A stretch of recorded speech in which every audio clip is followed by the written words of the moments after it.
Tell me, O Muse, of the many heroes from many places who wandered the many ways of the sacked sacred city of Arden.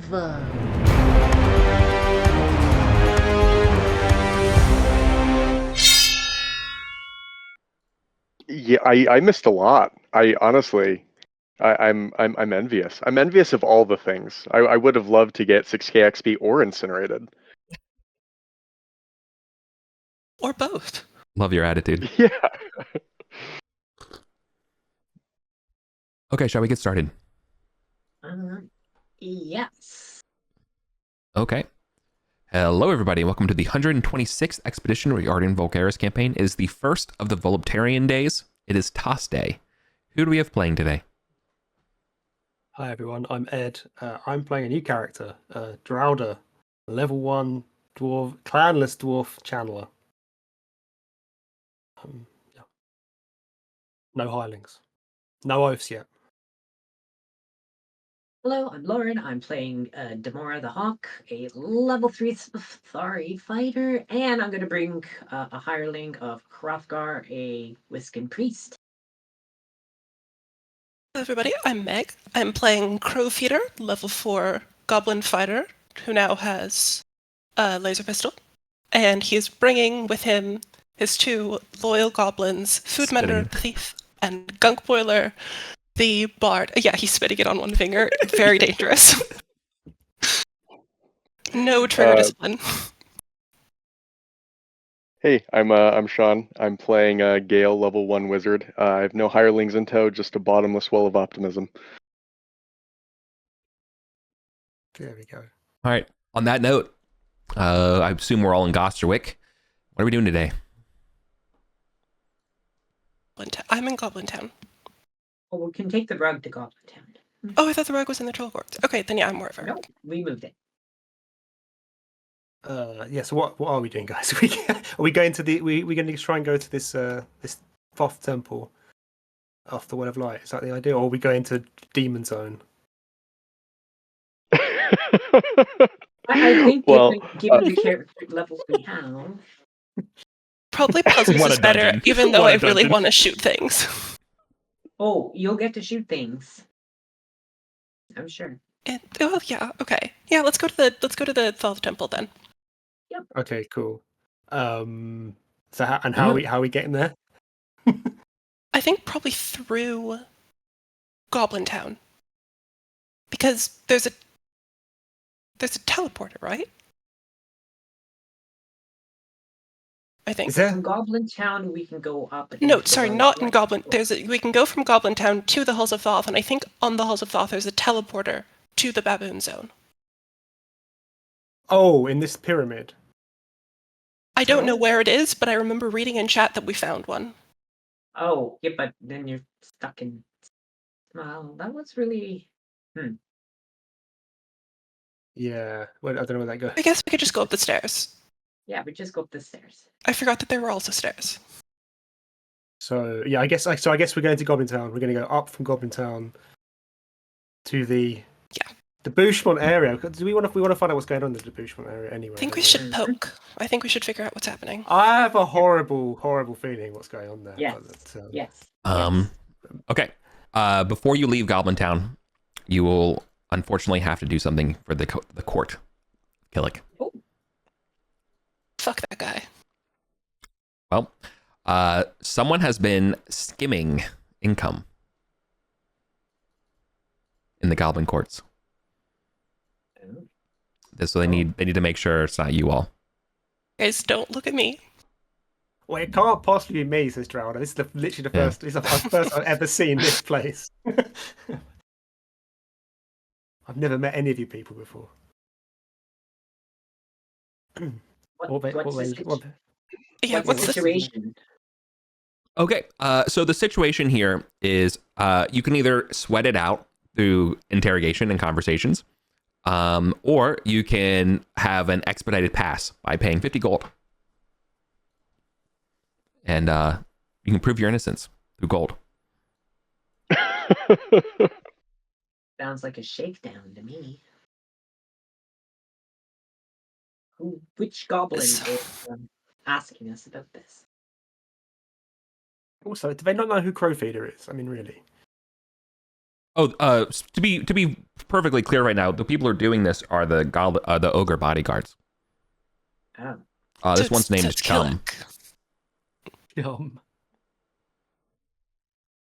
Well, I'm Chum. willing to pay it so that we can keep adventuring, but Crowfeeder is making his displeasure known to any onlookers. Fair. Drowdus is going to pretend she's a hireling. She doesn't know anything about any of this, and go along with whatever Crowfeeder's going to do. Is it 50 per? Oh yeah, it's 50 per person. 50 per person. I mean, hey, Oh, this yeah, is per just person. this is just we're adding to Crowfeeder's future coffers, guys. Yeah. Basically, think of this as a generous donation back to the income fund that's been missing, of the missing money. What, but who's been taking this money though, Chum? They don't Do you know. have That's any- why any they're asking clue? you. If they knew, they wouldn't be asking you. Because the problem is Okay. you keep taking money from us, and that's fine. You know, we'll pay. That's I'm sorry? That's whatever. But Do the problem you is pay rent? You're not going to go. You're not going to get to the bottom of this situation if you're just going to take money. What investigations are going on? What kind of inquiries are happening? What I don't know. What you guys? any lead? Why? Any leads? Maybe the Vulgarians can help track down the source of this. Would you? Yeah, I mean, should we go talk to Killick? Yes, we should. You shouldn't. And He has too many No, things we worrying should. about right now. Chum All right. thinks you should just pay him. Let's go beseech Killick. yes, no, we will. You're gonna ask the bypass king and pledge Chum? our service. Yeah, we We should will probably put- talk. If there's an income problem, then we need to get to the bottom of it because we can't run a place like this, Chum, without Yeah. if people are cutting corners, if they're not following the the rules, then I think the Killick needs to know. Yes. And we Okay, will be then. Happy to investigate. Okay then. So in order to meet with King Killick, you're basically storm him. I need to know your approach. Are you going to obey the forms, or are you going to basically assault and just storm into and just bypass his seneschal and everybody to do this? Well, we wouldn't do that. We wouldn't do No, that, right? yeah, I think probably it makes sense for Crowfeeder to take point on this, and by Crowfeeder I mean Gunk Boiler, and going through the proper forms, right? But making it very clear that we're here, because we're here to help Killick with what must obviously be a great problem. And also, we have a suspicion there might be corruption amongst Exactly. these ogre bodyguards. They might be the ones skimming off the top. He needs to check on them and make sure they're not the ones taking the cash. Okay. Browder says, All right. nudging. All Boiler.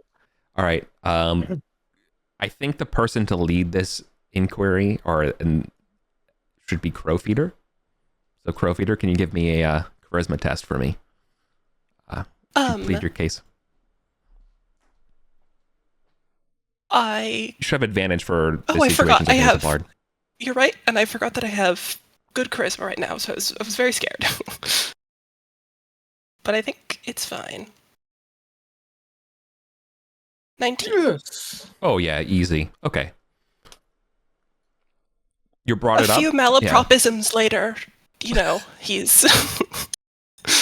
Good. Okay. So you're able to convey that perhaps it is the ogre bodyguards who are indeed skimming, and they will look into it. Furthermore, he wants Killick needs your opinion on something about the goblins in Goblin Court. He's thinking about making a rule that all language in his court should be a goblin.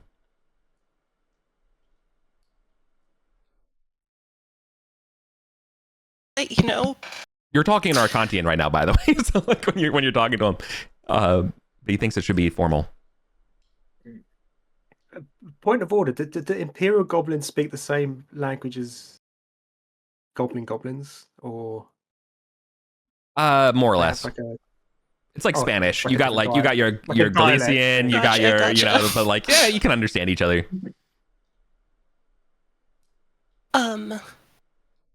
Well, Crowfeeder thinks that this is a self-centered as he is, thinks that this is a pointed way to make him sound like a foreigner. And doesn't support it. But what does the party think? Demora would say to embrace trade and profit and interact with the outside world. To limit yourself would be detrimental. And if you could just perhaps have ceremonies that open in Goblin and then translators proclaim it and then do the business in the language required based on the people you deal with, you can still maintain the Goblin superiority, but not close any doors to any potential trade relations. No, actually, well, now that Demora says that, it's probably a good thing. I think Crowfeeder's thinking, well, maybe Killick should do this bad thing. Maybe we should encourage Killick to cloister himself so that, in a couple weeks, Crowfeeder can open borders and trade. Well, to give you more of the map of the territory, what you're standing in linguistically, Goblin is one of the most spoken languages in Ardenville. Obviously not outside of Ardenville, but like as far as when it comes to factions, if you don't know Arcantian, you probably know Goblin. Right? Yeah. It's like, for example, sorry to say it, but like a lot of the interactions in the troll markets and stuff is probably Goblin. Like, whenever there's a translator, probably Goblin to troll is more likely than Arcantian to troll. Interesting. Just in terms of interactions, like the arena and stuff like that. Like Arcantian, like when there's a message at the arena, it goes through like 4 different languages, and Arcantian is the last. Like it's there. Goblin is third. So it's there. Honestly, I think Crowfeeder's actually like pro this. I think it goes hand in hand with what he's been trying to do over downtime with sort of like the Cultural Development Fund. Yeah. I think Crowfeeder thinks this is a great idea. It kind of gave me the idea for it. Yeah. Okay. Cool. I think that's actually really cool. Oh, okay. Cool. All right. Enough of this wasting time. Thank you for that. All right. You all can leave the Goblins Courts now. Unimpeded. You don't have to pay your money because you brought this up and you were so eloquent about it. You handled my social encounter just fine. Is this, I guess I'm unclear, is this a situation where like we are now tasked with finding the corruption? No. Like we offered, no. or okay. If you want to, then downtime it to enlist your sick. support. We're not wasting we're not going to spend, sorry, not waste. We're not going to spend adventure minutes on it. Okay. I will keep that in mind. Onward. Mm-hmm. To social encounter number 2. All right. We're gonna burn a torch to go up to the station near the Imperial Span. Right? And then Sundered Span. Are we going by the Sundered Span? I think we're going to go up to the Bushmont area. Oh, are you going from the surface down? No, we are going up from Goblin Town. Oh, so you mean go to the wet caves and then up from there to the. I don't know what wet caves means, but yes. I'm just going to say yes. Where Killick used to live. Yeah, they're called the wet caves. Yeah. Sorry, I'm using I got a different hat on. I keep writing it in. Brilliant. I think that's that going up that way and then up to the Halls of Thoth from there, and then through the Bushmont, and then over that bridge that's near the spiders, and then through all those creepy crack catacombs, up the back stairs, past the statues, down into that, or down up the stairs to the temple. Brilliant. Happens on the way. We can do a quick encounter check and be there. Yep. Okay. Cave Hedger and their ilk aren't going to bother you. As you come up. So who's burning the torch? Or casting a light? Someone needs to pay it. Yeah, Gil can burn a torch. Okay. Then we're gonna go up to the Halls of Thoth. Wow. Okay. Also no encounter. So we're going to then arrive over in, what's it called? 19.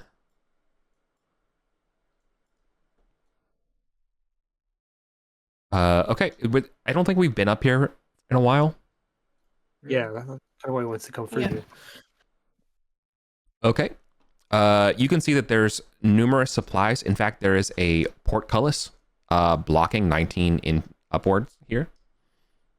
And it's run. Yep. And currently, the person manning the station here, let me get their name. It's a lad named Havner. They're a wizard. No, they are a Arcantian adventurer, or maybe now turned tollkeeper. They'll see like, oh, it's the Vulgarians. What do you think of our digs?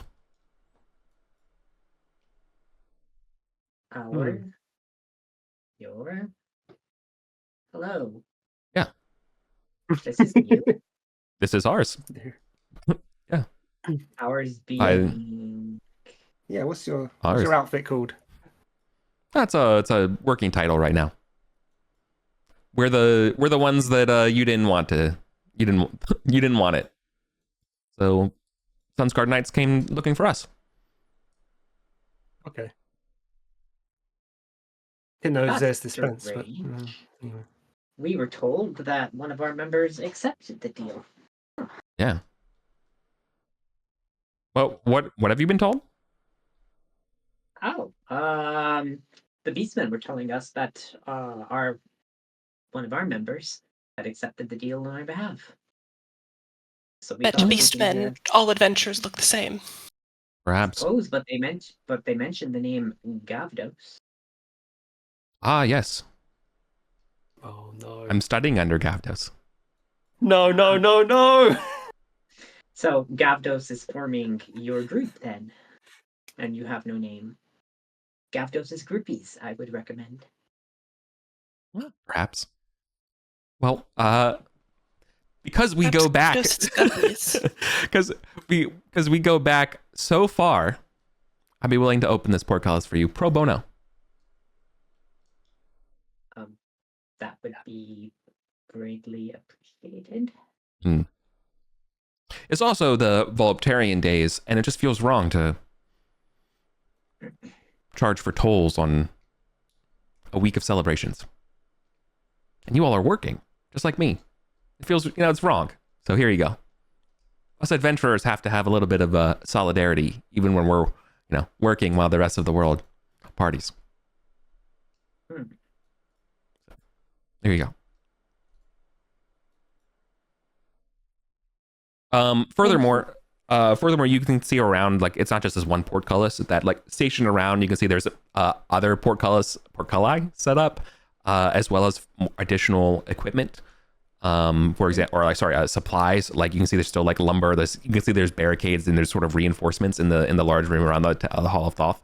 They're trying to set up sort of like a queue type system for anyone coming down from the stairs.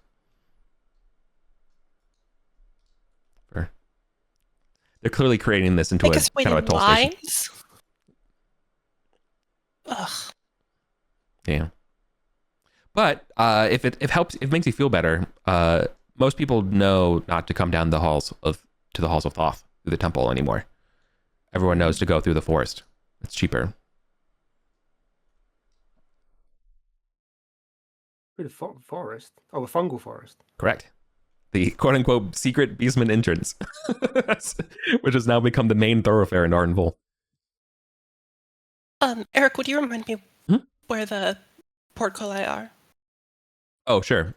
You got that one spot on. And I don't know what I did there, but the second one is right here. Okay. Are there more?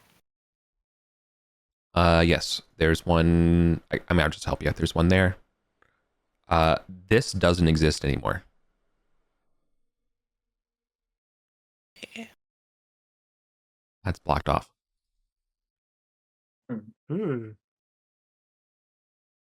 Stone shape.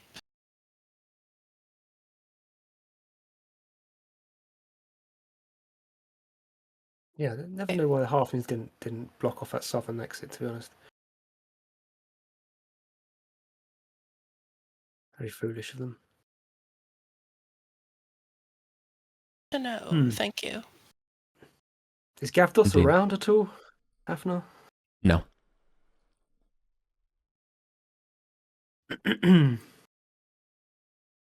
Well, You should be in we'll the get a chance to speak to him at some point. he should be finishing up the paperwork down in the troll courts with Sir Sorrow. And Sir forgot their name, not complacency, mendacity. It's a trustworthy name. Right?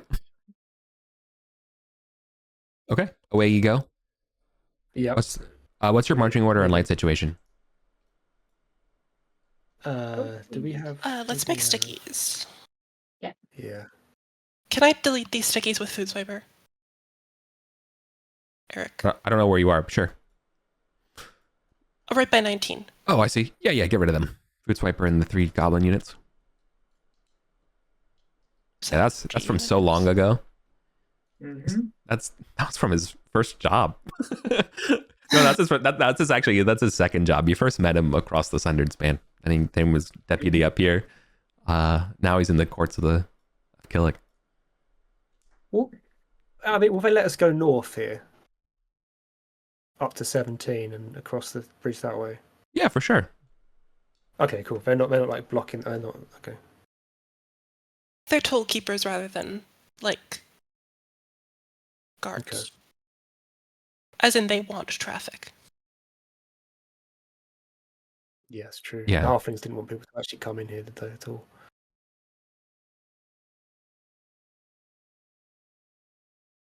Totally. Okay. And who is carrying the light? Yeah. Does anyone have a light spell that we could cast? Yes. I wish. My hireling has a light spell. Oh, beautiful. Let's see. Oh, That by plus the 4 is actually, fine. well, before you cast that, Oh. I want to give you luck. Oh, okay. So yes, anyone who doesn't have luck has luck now. That's good. Don't want anyone to get disintegrated, do we?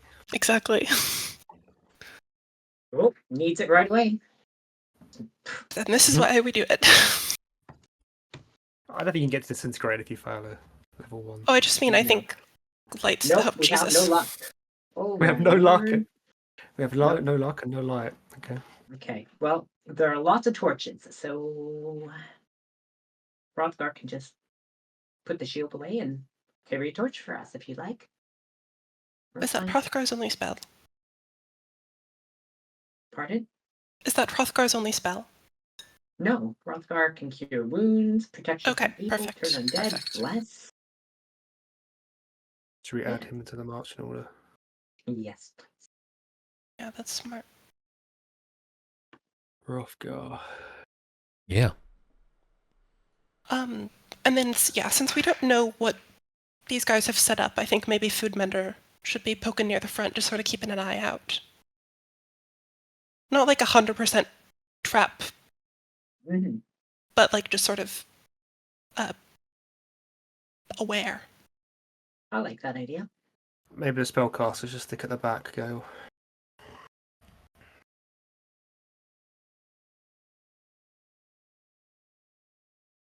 Okay. Okay. Something like that. Okay, cool. Let's proceed. Where are we going?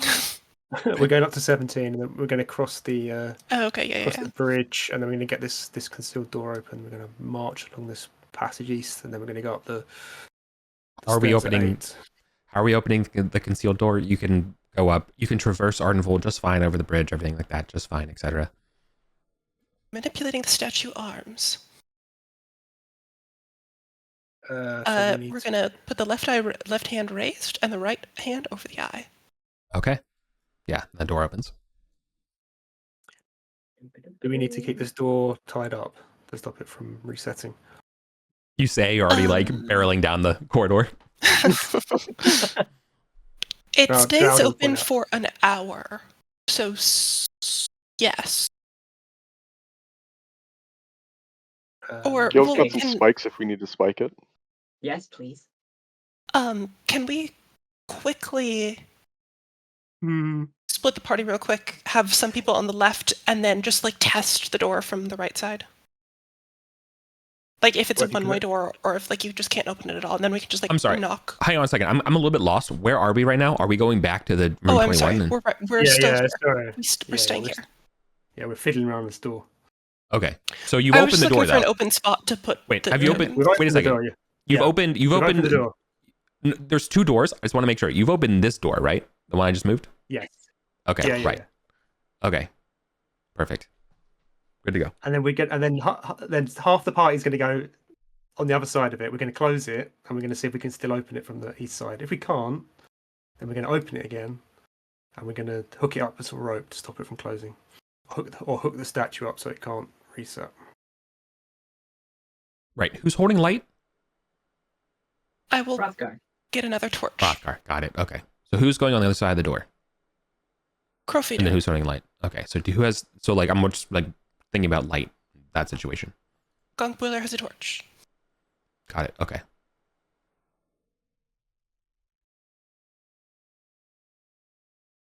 Okay. Goblins cannot be surprised, so please roll initiative. Okay. No. I win. You do win. Okay. Nothing happened so far, but you are getting ambushed right now. By what? You don't We're know? all It's rolling. dark. It's dark ahead of you. Are we all rolling initiative? No. Only the people who could respond to right now would be a surprise. Or won't be the goblins right now, and they're also the ones behind the wall here. So we're let's just say initiative starts on Meg's turn. Unfortunately, you do not know what to prepare for, other than the classic goblin keen senses say something is in the dark, far to your east. Okay. Crowfeeder's gonna take out his gun And And- that's when I started blasting. and then start blasting down the corridor. Okay. He's just gonna shoot in the darkness, either to intimidate or to kill. For sure. Okay. So the way this works is you have to make a successful attack roll and then a successful 50-50. Because you're kind of just shooting in the Okay. dark, right? So even if you would hit, you're just literally, it's like targeting something invisible. Gotcha. And then his mighty deed, if he does hit, or theoretically if it works, even if it's a nearby on account of it's a laser, is just scare whatever is down there away. Yeah. Yeah, brother. Oh, Meg. Yeah, an 8 Whoa! plus classic plus 14 to hit. And then is it a D2, yeah. Oh, D2 one is a equals hit. 1? There we Yeah, okay. Roll your damage. go. 3d4 plus Yeah. 8. Yeah, you smoke a skeleton. Sick. Just for fun. Yeah, 14 damage to a skeleton. Just gets vaporized. Okay. And for what it does, it's okay if not, but does the laser illuminate anything else down there? Or if not, the laser pointer. I think, no. I think the way I think maybe for a split second, you know that there were skeletons, and that's it. And then it's dark again. Perfect. Crowfeeder will, whistle to everybody else. Undead. And then Gunk Boiler is just gonna sort of get out of the way, but still illuminating Crowfeeder, and then Foodbender is just gonna get the fuck out of the way. But Crowfeeder will stand in the middle of the corridor, with his gun. What noise does this gun make? It's like a pew pew sort of. Pew! Oh, for sure. It I was definitely makes imagining Star Wars. Yeah, definitely Star Wars Yeah. blaster. Yeah. All right. Sean, you're up. Have fun.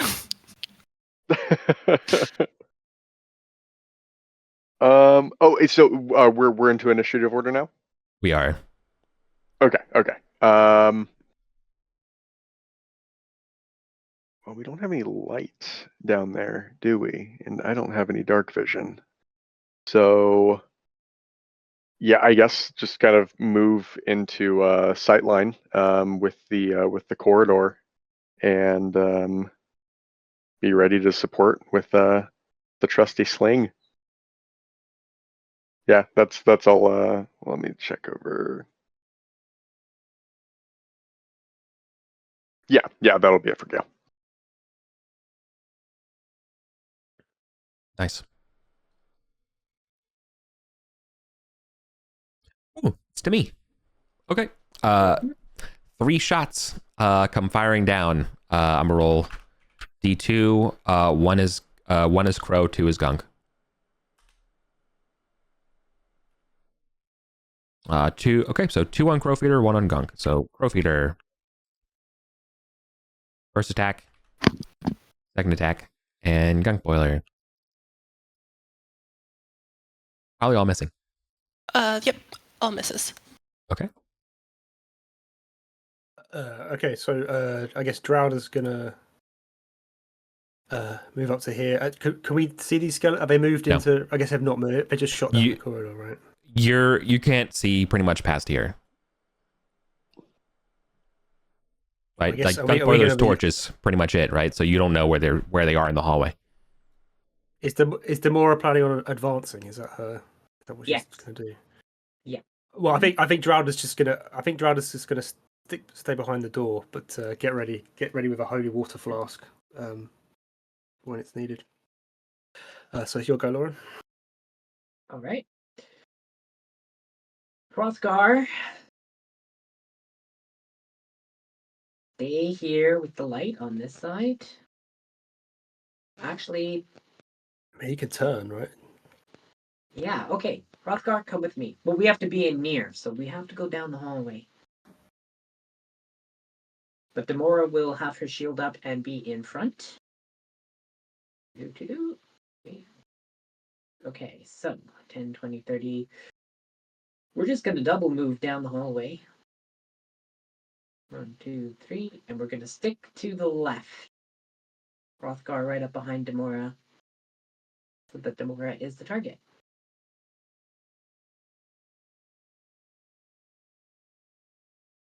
Nice. 1, 2, 3, 4, That's me, 5, sorry. Yeah. Okay. I think Crowfeeder's like enough up down the corridor that he can like make it next to Demora. Yeah. Gunk Boiler's gonna basically turn down the corner but stick his arm out.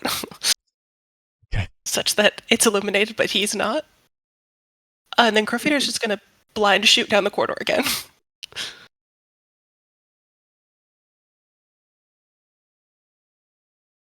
But 25 to hit. For sure. 50-50. And winning the 50-50. Okay. You don't have to roll damage because they're not there. Oh. Probably ducked in here. Or here. Or here.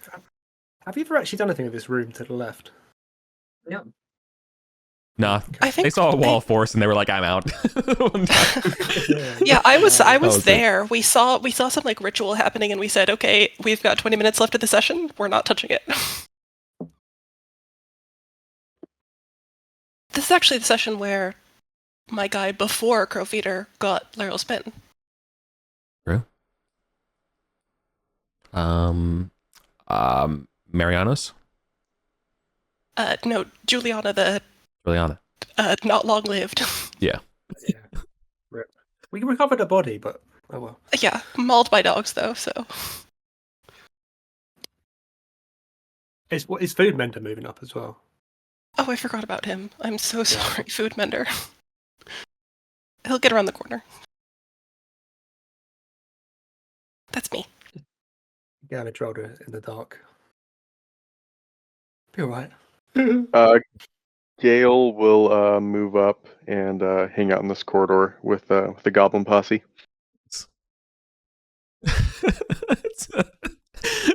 I'm sorry. The difference between the actions of the higher level characters and the lower level ones is very on brand today. Yeah. Okay, that's awesome. All right, my turn. You get a level and you feel invincible. Okay. Travis like this person's got a freaking laser pistol. I can't do anything to compete with that.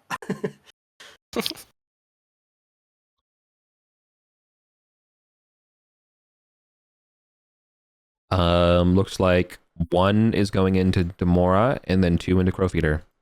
Demora. Miss. That's it. Okay. Miss. 30 HP remains.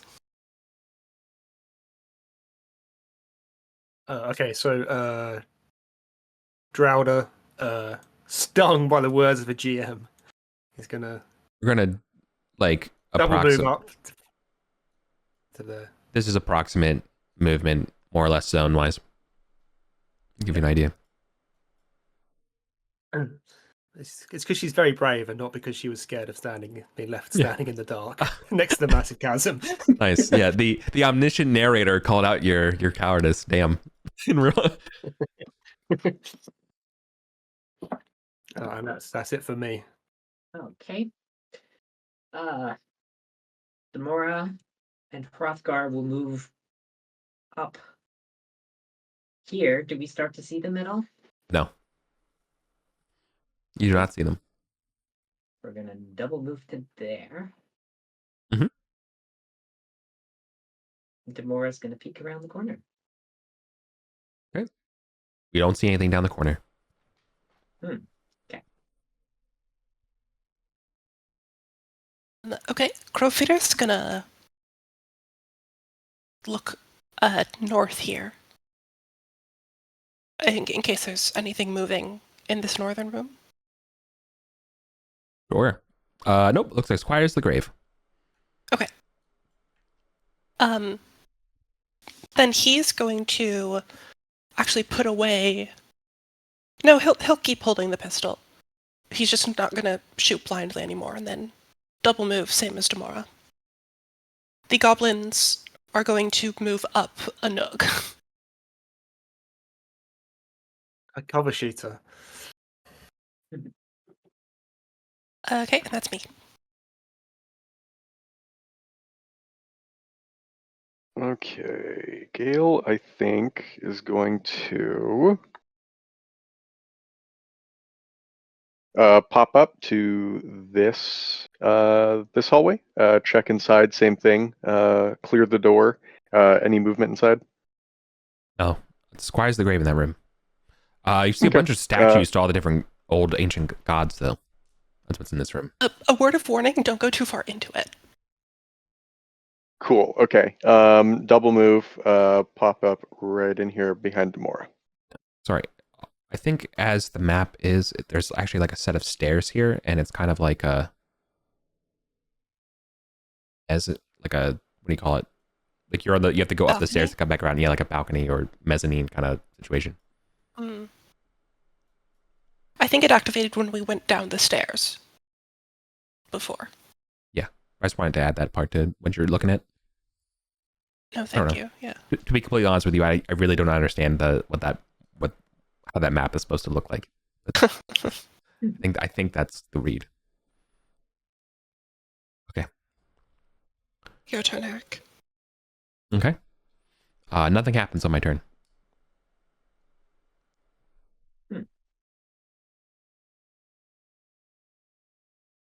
You play skeleton partisans. Well, Drowder's just going to keep hustling up. That's the end of her turn.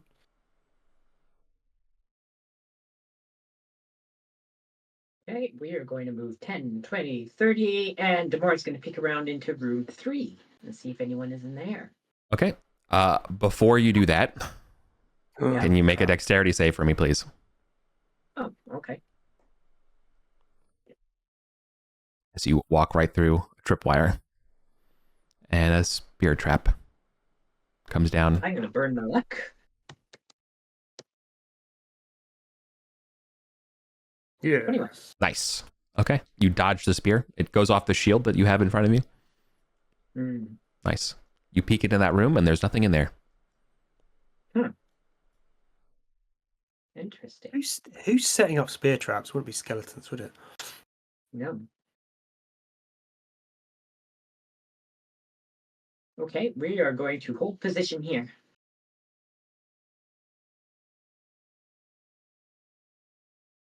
And we room cleared room 4, right? We made sure there's nothing in room 4. Yeah, you look down there. There's nothing there. Okay. Then Crowfeeder's gonna come up here. He's honestly,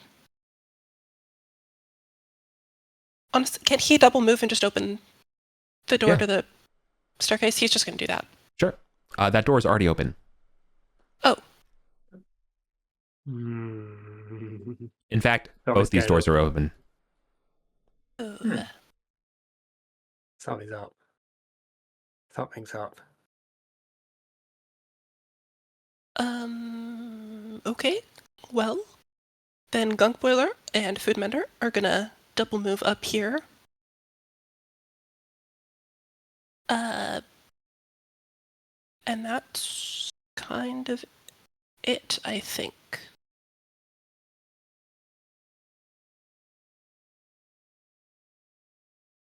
Okay. So Gale sees kind of a spear trap, if I heard that right, pop out. Yeah.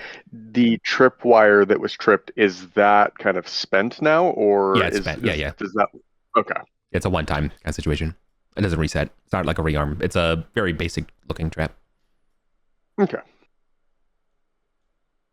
Does it look like it was thrown together, kind of recently? You guys have been through this area before? Is that something maybe you guys like overlooked, or maybe it's been newly added? I think it's something new. Okay. Okay. So yeah, I would point out that the material insight you could gain from looking at this stuff and the spear and stuff is that this stuff would have been made in Newmarket or Gosterwick or somewhere in the Vale, maybe like the Castle Burdock area. You know, it's definitely like Arcantian styled, not ancient.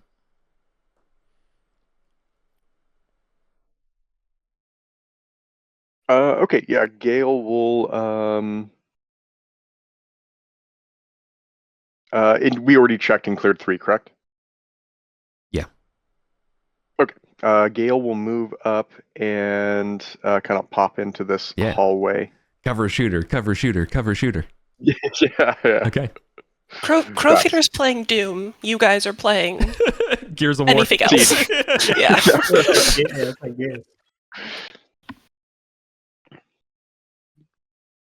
Yeah, that's my turn.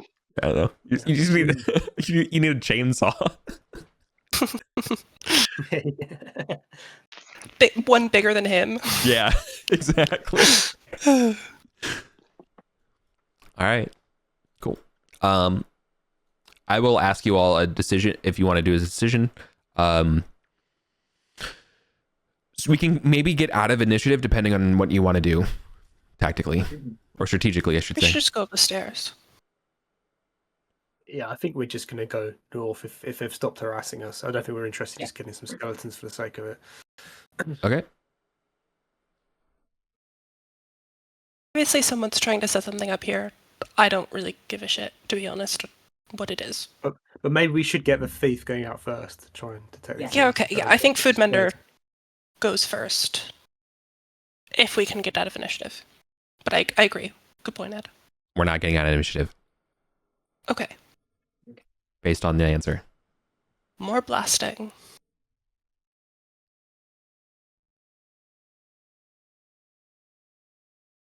Okay. I mean, on my turn, I do nothing. So Crowfeeder's open. Well, I mean, Drowder's not. He's going to get up to here. Yeah. Again, both these doors are open, so I'm just going to move them. Just a reminder. As a reminder. Oh, good. Yeah. Good point. And this door beyond this second door to the east, is that open? Nope, it's closed. That's closed. I wonder if there's someone in there right now. Can we see that there's nothing in here? Oh yeah. There's nothing in apparent in that hallway. Okay. And I take it we can't totally see the far recesses of 8. No, not if you're relying on Gunk Boiler's torch. No way. Yeah. Okay. Or Hrothgar, but they're basically in the same spot. True. Somebody's going to try to ambush us on the stairs, I'm guessing. I agree.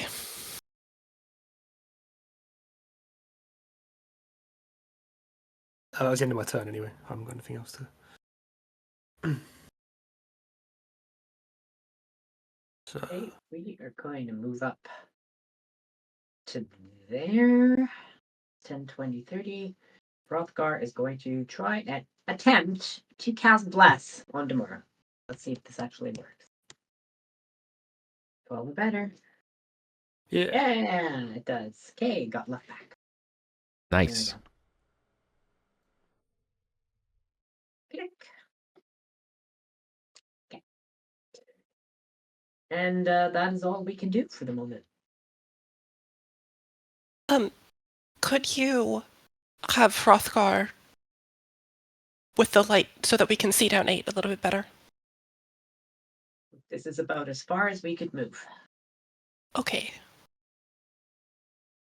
Does that illuminate it, kind of, Eric? Mm-hmm. 8. Yep. Okay. It is illuminated fully. You can see stairs going up. Okay.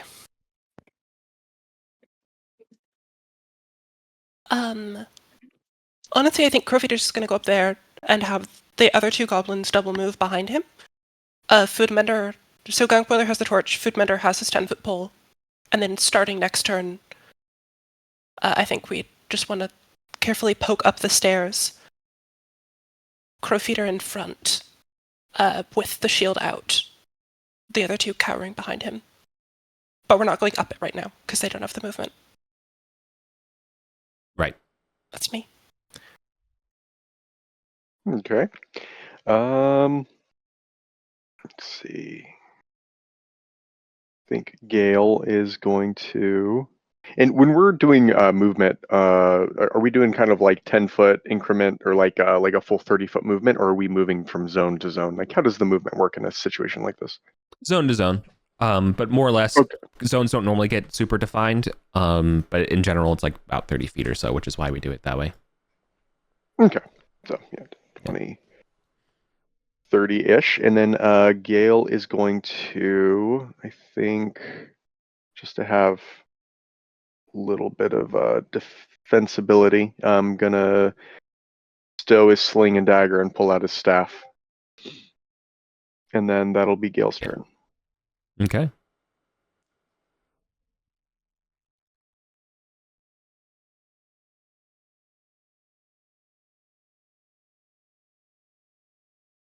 It's your Eric. Okay. I move by not moving. Nothing happened. He was just weighing up all his tactical options there. Yeah, exactly. Sometimes the best move is to let your opponent make the first mistake. Skeletons, dude. Well, he'll be. I don't know what you want from me, man. They have a program. Yeah, but who set up that spear trap? GM, who would do that? Okay. Well, Droud is just gonna like duck into this room, and that's our move. Mm-hmm.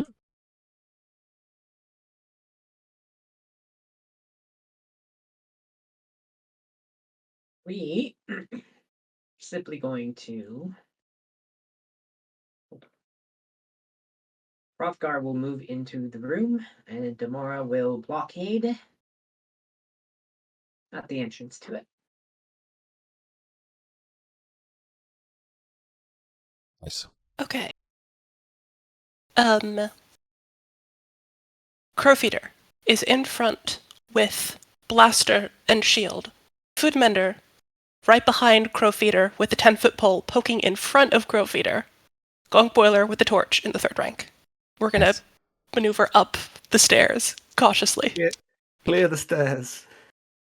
Okay. We're going to be using, hand signals. We're going to be calling back to everyone to communicate. Okay, cool. So we will tactically go up these stairs. I can say with confidence, though, that the process of going up these stairs, you will be diligent, but there won't be any like attack rolls or anything like that. And we can just kind of move the time. But I think this will probably require a whole torch of this kind of process. Tactical movement. Yeah. Normally I wouldn't for 125 feet, but given the, tactical situation and being on edge for fighting, you guys are probably going slower than normal. So I will, let's just say it's a torch and we can move on. Very willing to do that.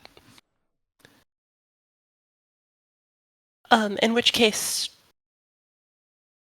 that is Skunk Boiler's torch. Do we want to get another, 2 light sources situation? Or do we have, a lantern or something? Drowder can light up a lantern. That's all right. I've got a lantern going. There we go. Okay. And I don't know where this staircase goes, if someone else wants to drive. Goes 125 feet up.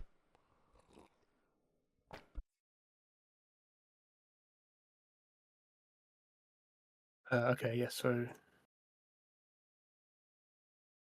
Yeah, we're going to go way over here. Okay. Teleport us to the...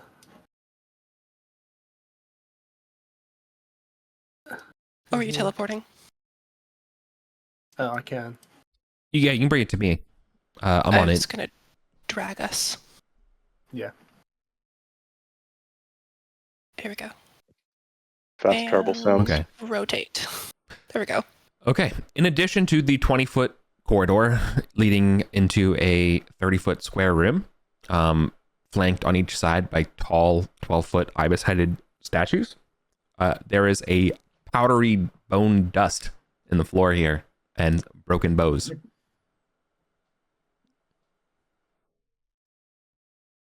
Some adventuring party's been through here fighting skeletons, right? No, they Or triggered the statues crushed them. Oh, the statues crushed them, yeah. Oh! Okay, Oh, fuck! yeah. I forgot about those. Do we have any Thoth holy symbols? No, but all we need to do is run behind on the south, poke the eyes, and push through the door. Not worried they'll just squish us. Demora was confident they take at least a round to activate. We've been through here before in different directions. Regarding a skull and some tricky. Yeah. Oh, yeah. Yeah. To be clear, this place is a bit of a departure from your standard Arden Vol situation. These rooms up here that after you ascend the staircase or as the stairwell, you see rich decorations, which is not really the norm.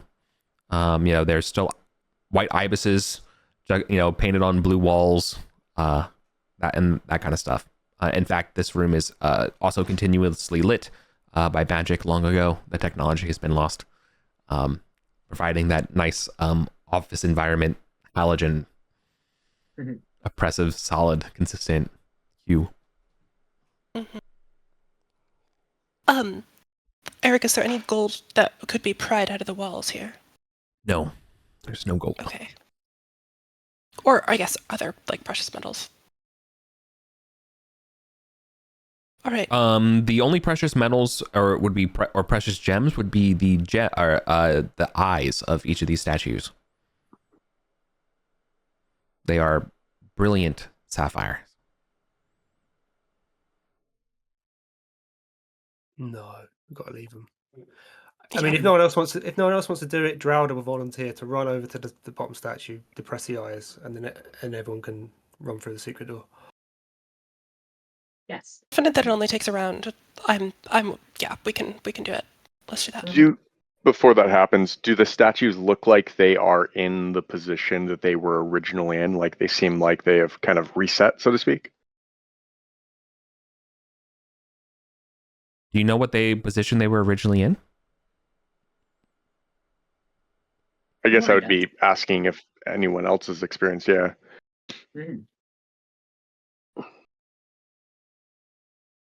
Well, I guess then that's a question for the group, not me. Yeah. From a cautious positioning, we walk up, we see these crushed. Potentially, our theory is that the skeletons came up here and got crushed. and we think that this should be pretty safe for us to get through. Why did the skeletons get crushed? Is there maybe something different going on in this room than we anticipated with our plan? No, I think that the skeletons didn't realize the statues were going to animate, and they just they just waited too long. Yeah, maybe the statues, now that you know they do animate, maybe they took up baking and stuff because their like forearms are like covered in white dust. If the statues have returned to their positions by the walls, it should be fine. Okay, yeah, perfect. We want Crowfeeder to do it just in case. Why is it better if Crowfeeder does it? Because he has more HP. These things are going to like crush you or not. Let Drowder do it. She doesn't mind. Okay. I would also worry that Crowfeeder couldn't reach the eye holes. In other circumstances, it would be a question of whether or not you can actually detect the secret door and redetect it. But because this is a mural, and you know about it, and pressing the eyes is pretty apparent, I'm allowing you to do that as sort of part of your move. So no problem there. Right. Cool. If this was So like a Drowder's secret gonna pass door, with that you don't remember where the latch was or something like that. Like I wouldn't, you would have to refine the door. But in this case, you don't have to refine the door. It's the mural, right? So. Yep. Okay, so Drowder's gonna dash in. Yeah. And poke these eyes and then get through the door and motion for everyone else to run after her. All right. And so it was. So you could go, and then let's just say in like turn order for that purpose. I mean, that's the other good thing about Drowder doing it. She is first in the initiative as well. Yeah, good point. Yeah. Right. Goblins go through.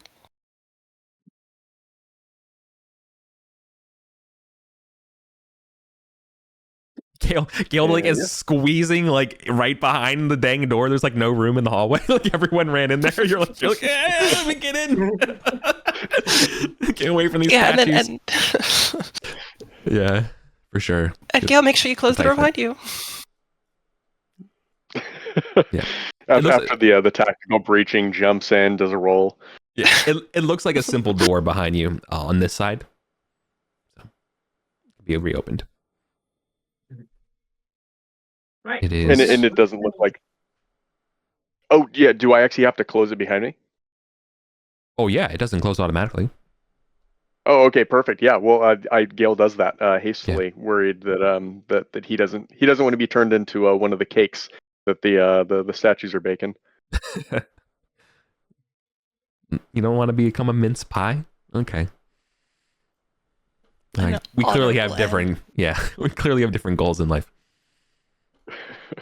All right, what do you want to do? You all are standing in a 10-foot wide Arcantian hallway. It looks relatively unused. I think we're going to proceed to the stairway at the end of this corridor and head up to this temple and see what's going on. Right. Thick. Yeah, marching order the same, I think, with Crowfeeder with shield in front and then Foodmender with the 10-foot pole. Just, we haven't been here in a while. You wonder who set that spear trap? I can't believe we just walked over it every time. It was right near a Priskin situation, right? Oh, that door was open. Yeah, maybe maybe they're done. But I guess they'd do something magical, though, not just like a spear trap. Yeah, you'd think so, wouldn't you? Or maybe it was Skaftos. Unless something... Skaftos. Yeah. That guy. Okay. So... We gotta go kill him. Yep, a set of broad stairs is at the end of this hallway. It's going to go up about 75 feet before you enter a very large, grand hall. I guess the best way of putting it. There's a ton of statues. The ceiling is just barely can be lit by your torches. This whole room is... I mean, you can only see half of it with your light from here. But let me just make sure this rest of the room isn't also magically lit.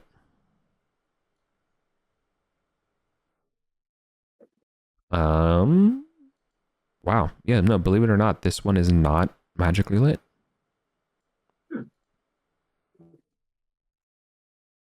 I've still got my lantern. Yep. So there are 2 imposing rows of 8-foot tall statues. All these statues look vague, different. That being said, there is another statue that I should call out at the end of this room. Is a 12-foot tall statue of, 15 feet high, 5 foot wide statue of Thoth, made of black basalt, crowned with white marble, just like you've seen on top of the pyramid, as well as you've seen at the debouchement. Like that's kind of like standard fare for depicting him from the old priests of Thoth. Had a definite aesthetic. I'll give them that, says Java. Yeah. There are all of the statues that I've that I didn't want to go over all the different ones though. They all have different plinths with Mithric carved in the sort of like plaque area in front of them. Clearly, like anyone who can't read Mithric, these are names. Gotcha. Yeah. 2 immediate questions. Mm-hmm. The first one is, before there were dead adventurers on the ground, are there still corpses? No. Okay. The second question. Sorry. There was another important detail to give out about this room. Is Please. that there is a mist drifting down from Thoth's open mouth. The statue. It is light orange in color and smells of citrus. Ooh. Is it sort of filling the room, or is it sort of dissipating after a certain point? It's basically dissipating about halfway across the room, I think. Okay. Is it possible to get around it at all, or is it completely taking up the? No, it's a gas. It's space. No, it's taking up most of the space here.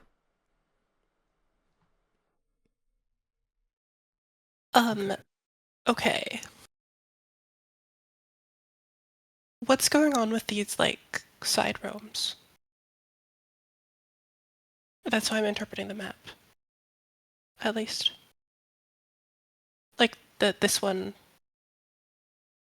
Yes. Like, top left, the champion's wisdom ensures peace. Like, what's going on there?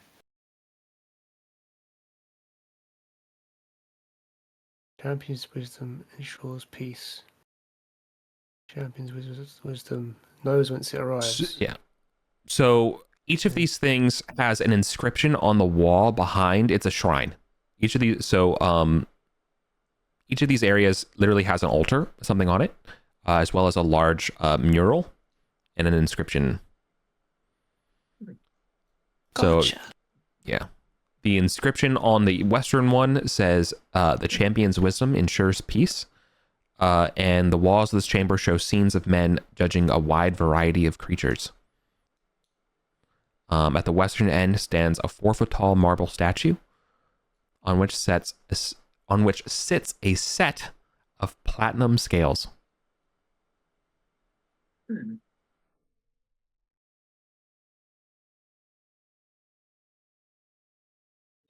Do we reckon there are figures? Yeah, you recognize figures in the mural behind it.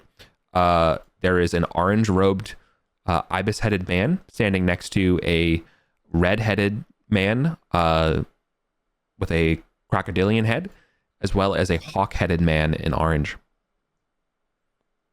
Or sorry, in yellow. Thoth and Horus. And Set, I guess. Yeah. Okay. Oh, there's one. Sorry. I'm so sorry. There's one additional point of this in the mural. Actually, Thoth is wrapping a cord around the clasped hands of both the Set and Horus. The champion, Thoth, his wisdom is ensuring peace between two parties.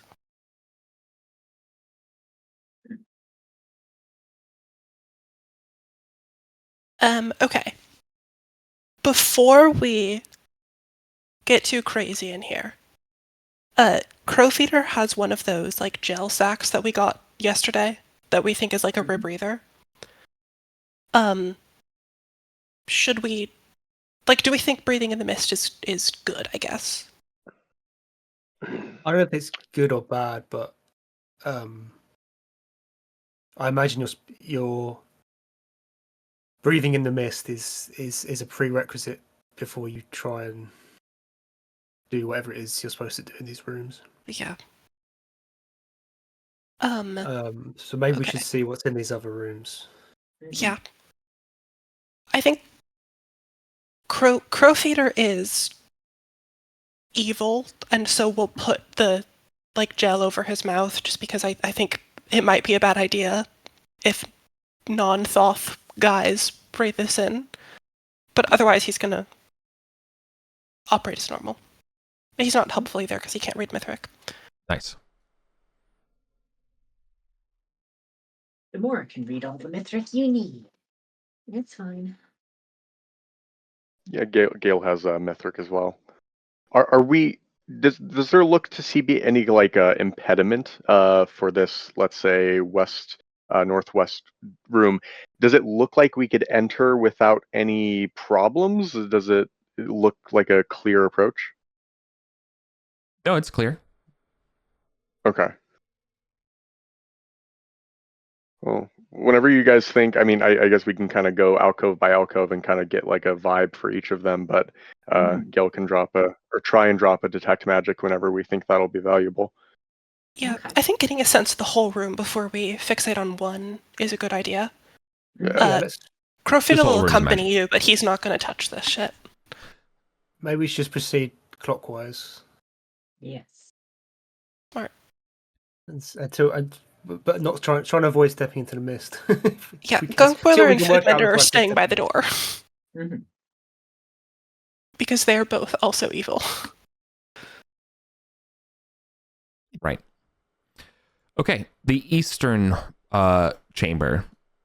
So everything here is pretty much symmetric.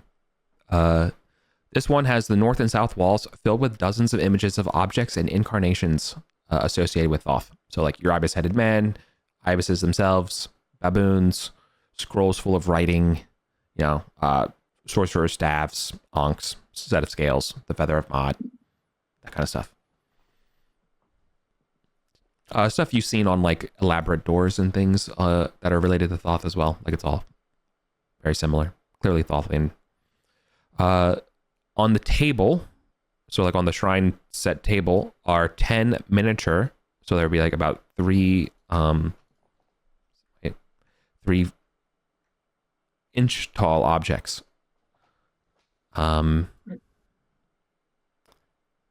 Representing symbols just mentioned. Each is made from a different material: gold, silver, ivory, ebony, and gems. Is there anything on the floor of the chamber? Yeah, so all of these chambers have a blue granite circle. Do you, stand not unlike not unlike like when you do the invocation of light. Oh. Yeah. There's a circle on the floor. You pray in.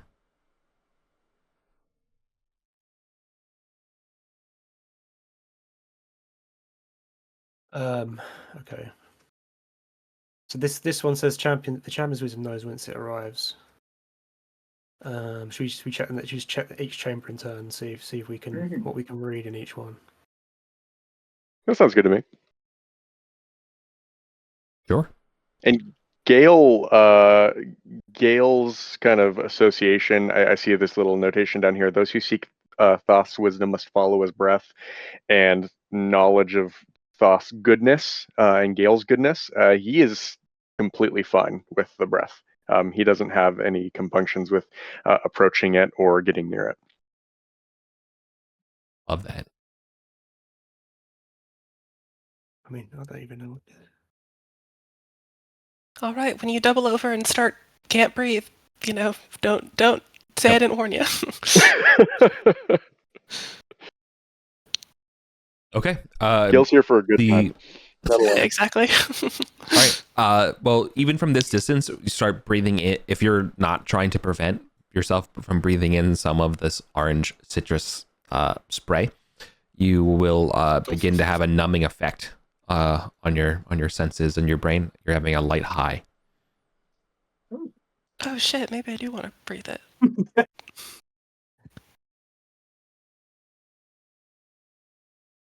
No. Yeah. Okay, let's hurry up and check this corridor. I need to. Damn it. Oh. Okay, sure. So this is the next one. The last 4 here, we're gonna say that's gonna require actually being in the breath. Does that make sense? Mhm. Yep. So just to be clear. Mhm. Right. So the one on the second down on the eastern wall. The walls of this shrine are painted with a large fresco of images of traditional zodiacal symbols. So a ram, a bull, twins, crabs, lions, and a maiden. As well as 6 on the northern wall here. Scales, a scorpion, an archer, a horned monster, a water bearer, and a fish. And the east of the shrine is a complex apparatus of arcs, circles, and gears, all made of gold. 20 orbs made of various gems stud the apparatus. The mythic inscription on this one says, "The champion's wisdom brings order to the stars."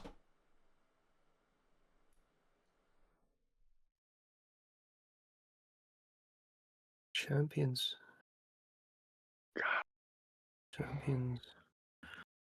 Wisdom What brings order to the stars. Yeah.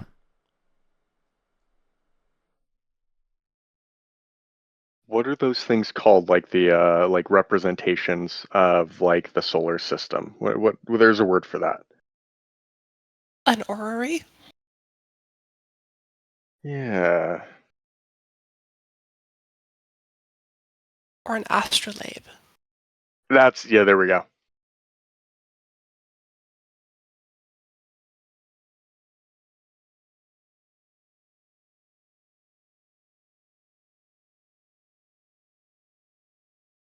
I think like an armillary sphere is another thing. I don't know the difference between them, but I know they're all things.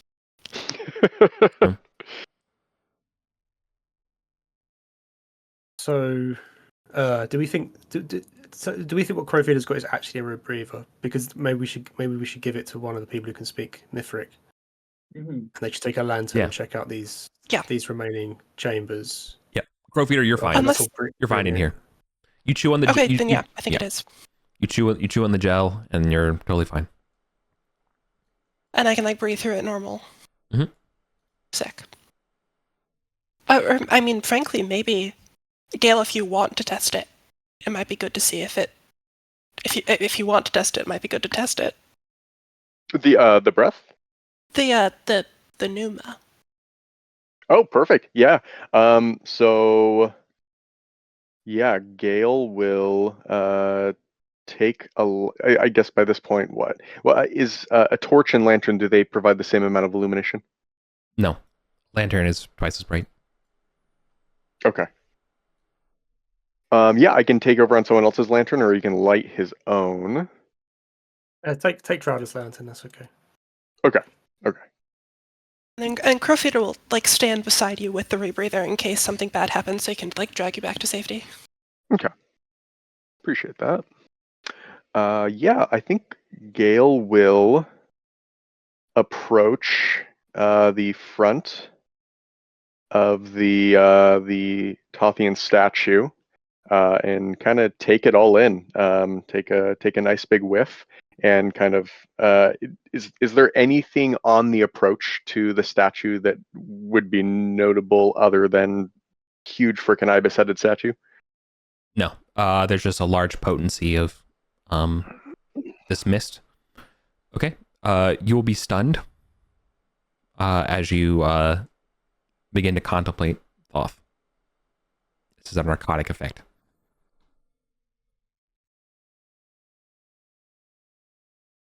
Don't worry. You're stunned for 1 round. Okay. Wait, what does everyone else see? Oh, they just see you kind of stop and I don't know. Would you kneel, or would you just kind of maybe just kind of just standing, like you're just paused deep in thought and contemplation? Okay.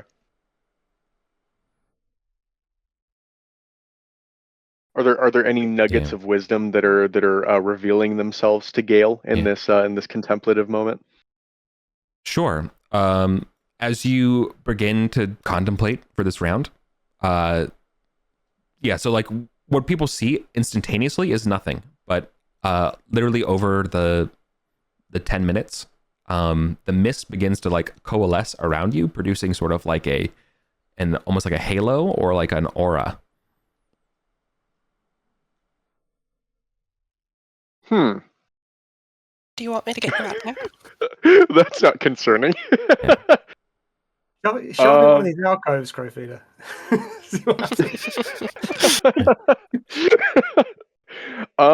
I mean, I don't want. I think Gail's okay letting this ride. I think I'm okay with Gail letting this ride. If at any point you guys feel concerned, I mean, Gail's stunned. So if you guys want to extract let it Gail, go. that's up to you. You Go for it, man. Droud is not bothered. He's just curious what's in all the other chambers. Yeah. Yeah, cool. So I guess for the stun round, you go ahead and explore that. Yeah. So the good news here is that while under these effects, you can treat your intelligence and your wisdom as though they were 18s. Wow. Sick.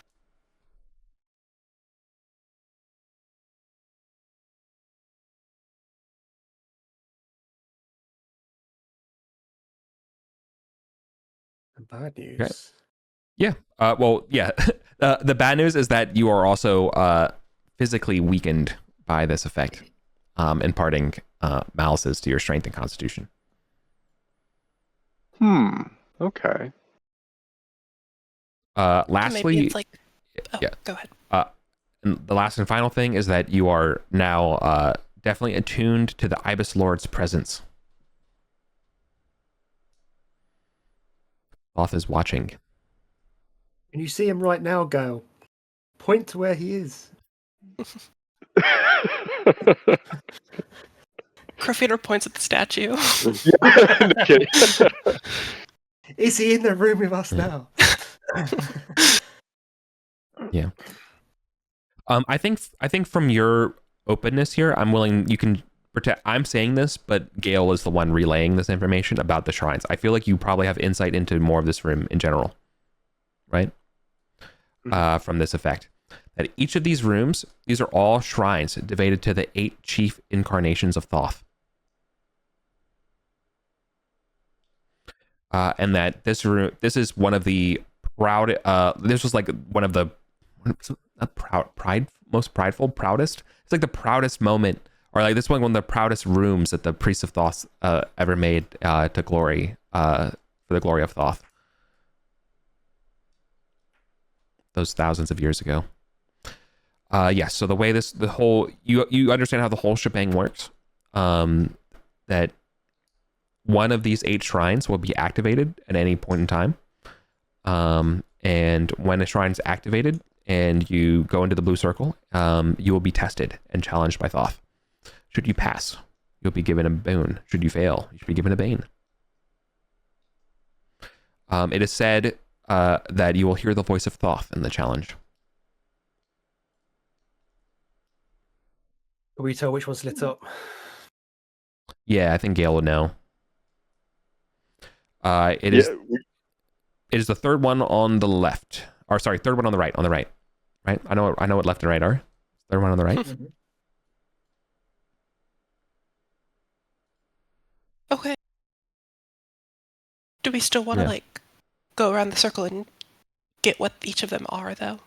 I think so. I'm just concerned if Gale is now obliged to do this test. He's not obliged. He's not obliged. Okay. No, there's no compulsion for you to do them. Well, Gale, do you wanna? I think Gale is certainly interested in exploring the one that seems to be active, but I think maybe come over with you guys because you guys look like you're starting to look over this one on the western wall, and I think Gale wants to come over and kind of trade notes with you guys to see if Gale notices anything that you don't within this room with this, closeness to Thoth's presence. Yeah. The only thing I also want to point out is that what makes this room a departure from the rest of Arden Vol is that this place is all marble. Guys, let's take it apart. Sell it for raw materials. Oh yeah. Get into that kitchen redesign game. Guys, we got to get Crowfeeder's floor. I mean, that's a good question, actually. These statues, do we recognize any of them? Are any of them? Oh, for sure. So you definitely will recognize Felix Menictus or Jixon of Arcantos. These are a list of many of the worthies of the Arcantian Empire from long ago. Oh. Okay. Probably be pretty familiar. Some are warriors, some are sorcerers, some are priests, and some are even lordly types. Eric, are there any goblins? Yeah, there's a couple. There's got to be at least 2 worthies of goblins. I don't know them offhand though. I have not committed the names of all the You're worthies. telling me you haven't memorized every single worthy and their deeds? No, I know. Slacking GM. Classic Eric, Okay. just winging it. Yeah. Then I can I ask you like what they're after Yeah. session then?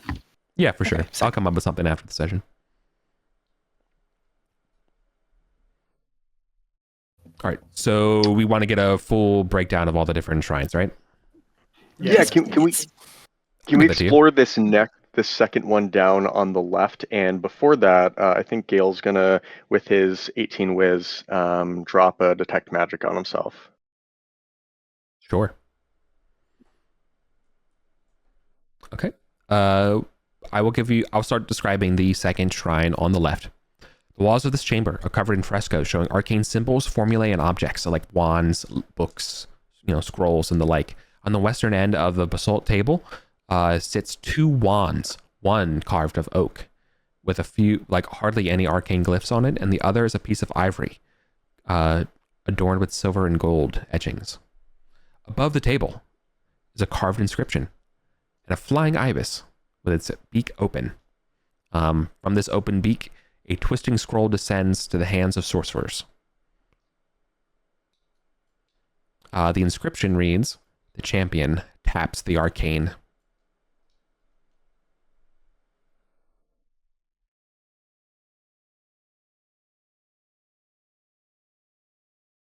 Taps the arcane with a T. Correct. Okay. So you're going to go in, pick up one of the wands, and you're going to have to pick something, right? With Gale's detect magic, does anything in there look particularly magical, or is it just everything? Everything. The shrine, the wands. Yeah. Cool. That was useful.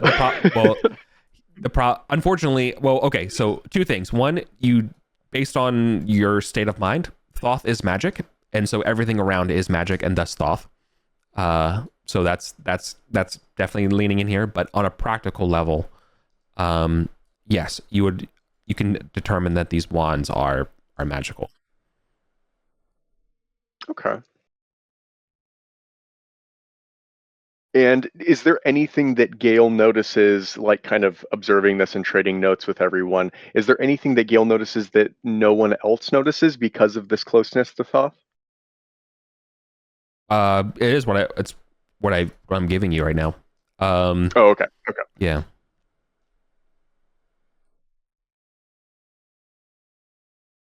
Okay. Well, it looks like I guess just continue around the room, and I'm very intrigued with what this one's going to contain, given that it's apparently active. Are we going to the active one, or are we continuing Widdershins around the room? That's We're going the to active the one. active lab. Okay. Here we go. The walls of the shrine here are filled with frescoes depicting ibis-headed Thoth striding among brightly painted sarcophagi, touching them with a white ibis feather. Half the images in this mural show the sarcophagi opening with mummies coming out of them. At the east end of the shrine, an 8-foot-tall statue of an ibis stands in front of that standard, blue granite circle. The statue is pure white marble, albeit with a black basalt beak and sapphire eyes. The inscription of this one says, "The wise champion raises the dead." Oh, interesting. So yeah, I think because of your pneuma, your pneuma, this is clearly the Thoth the Resurrector aspect. His championing over life and death. So what have you got to go in and actually? I think you have to stand in the circle. Yeah. Sorry. I skipped over a very important part of the statue. Forgive me. Let me reread it. And obviously I prepped this beforehand. The statue is made of pure white marble, albeit with black basalt beak and blue sapphire eyes. One of the feathers extrudes from the statue and appears to be made of solid gold.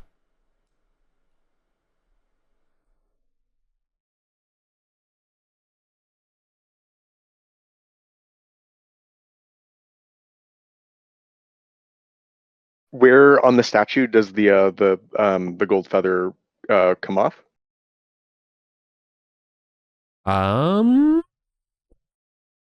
Say its head. Okay. I don't know. Yeah. Not an important part of the puzzle, clearly. Interesting. Is this Maybe symbolism? it'll do something when No, you I think stand in the it's circle. ibis-headed Thoth, so I think it's probably in his hands, if I'm honest with you. Okay. Yeah. Okay. And that 8-foot tall statue, is that in place of a shrine? Like these other ones have had, I'm imagining like a knee or Yeah. maybe waist high shrine. Okay. Huh. Does this imagery ring for anyone? Do you guys have any like experience with anything like this? Yeah. So in the halls of Thoth, there is a chamber that has a magical feather in it, feather of Mart. Yeah. And that protects it. That protects you against the undead in that area if you carry one of those feathers. Interesting. Because the vibe I'm getting from this one is, so if these are challenges, we go in and then we're given some kind of challenge by an aspect of Thoth, and this is the Resurrector with the frescoes of mummies. I'm a little worried about like an undead popping in and maybe you need to like overcome them, and maybe with a feather. What are your guys' vibes?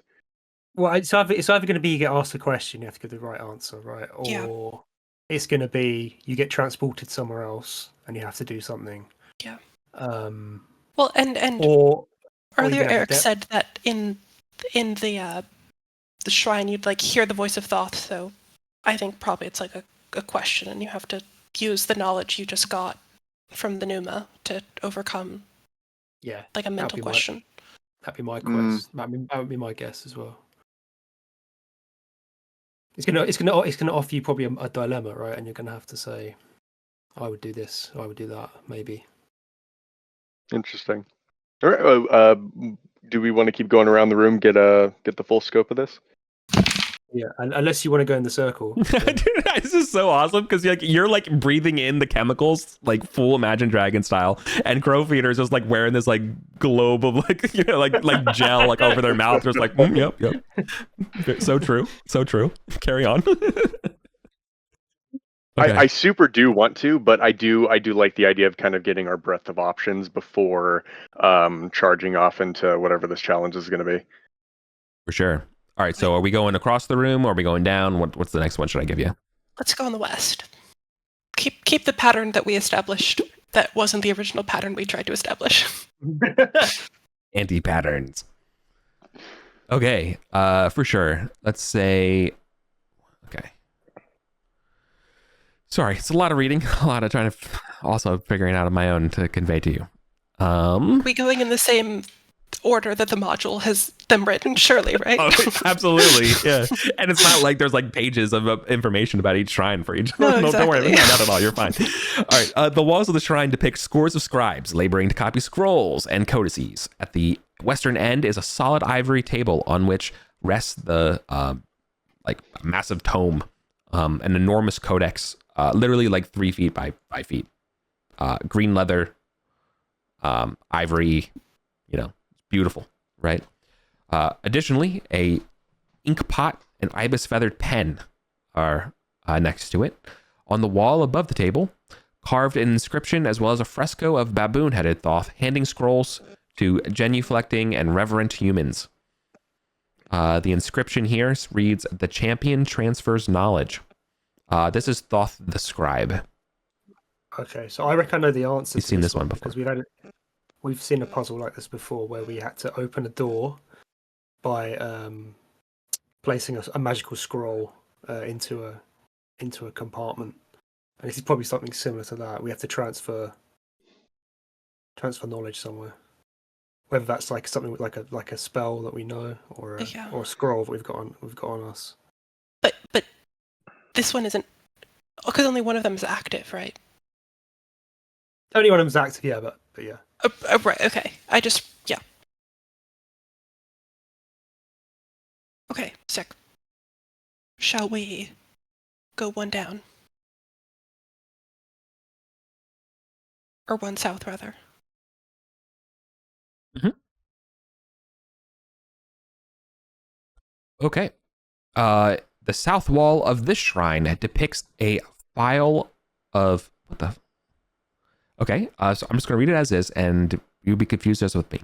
The south wall of the shrine depicts a file of more than 20 souls of various social classes progressing towards a set of scales.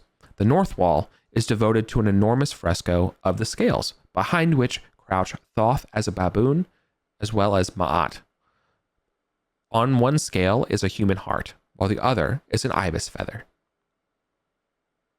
Currently 5 humans are lined up. A beggar, a great lady, a pudgy priest, a sorcerer, and a warrior. And on the western end of the shrine is a plain stone table which stands a 3-foot tall set of bronze scales. To one side lies a white ibis feather made of ivory, and the other side lie 2 apple-sized human hearts carved out of some sort of red rock. One of the hearts has a white painting of an ibis feather on it. The other has a black spiral painted on it. The inscription for this one reads, "With wisdom, the champion judges."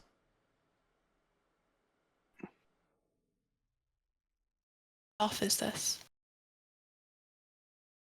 Like Thoth the... Thoth, the judge of the dead. Gotcha. And on this stone table, it was a set of bronze scales, an ivory feather, 2 apple-sized human hearts, and what else? Yep.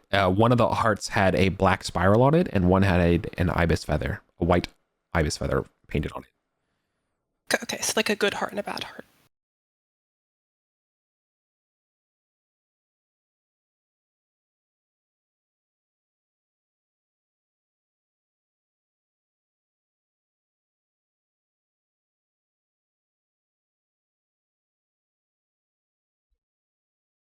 Last one.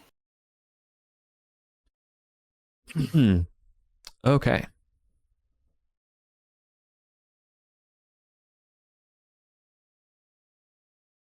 The south wall of this shrine is painted flat gray, and amid the gray flit vaguely human and humanoid shapes, outlined in white. A few silver cords snake through the gray. The north wall features a gray mist within which are a dim form, some bipedal, some oval, as well as a swirling vortex. At the end of the shrine, under the inscription, is a blue painted wooden box, 8 foot tall, 4 foot wide. It has a hipped roof with a slight overhang, a 2 foot square hinged panel with strange glyphs on one side. The other side features a full-size door. The inscription of this room reads, "The wisdom of the champion conquers time." This is the most Hawkwind level shit I've ever seen in my entire life. Okay. The wisdom of the champion conquers time. Correct. This is Thoth the Timeless, or Thoth the Time Lord. Thoth the Ninth Doctor. I don't know what doctor we're on. There are like a lot of them, I think. 15, I believe. Oh my god, I was way off. Okay, I was half off. All right.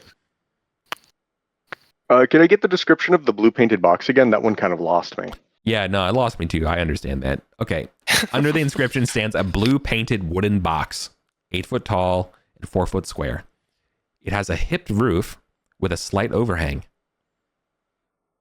A 2 foot square hinged panel with strange glyphs is on one side, while the other side features a full size door.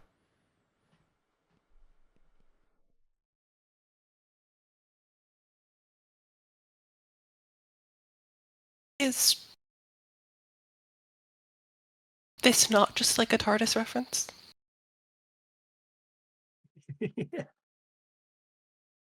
Yeah, this one feels really weird. Like the gray mist and dim forms, some bipedal and some ovoid.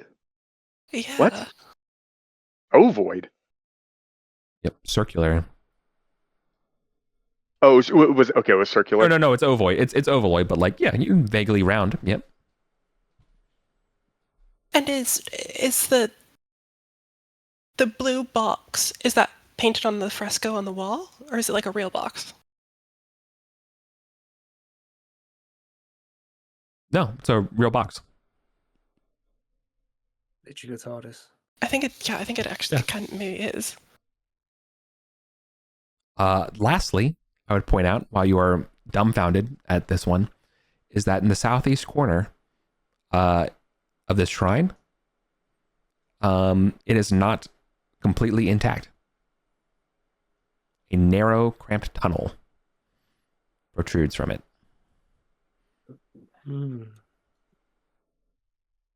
Like a cave-in, or like it was meant to be there? No, definitely cave-in. Oh.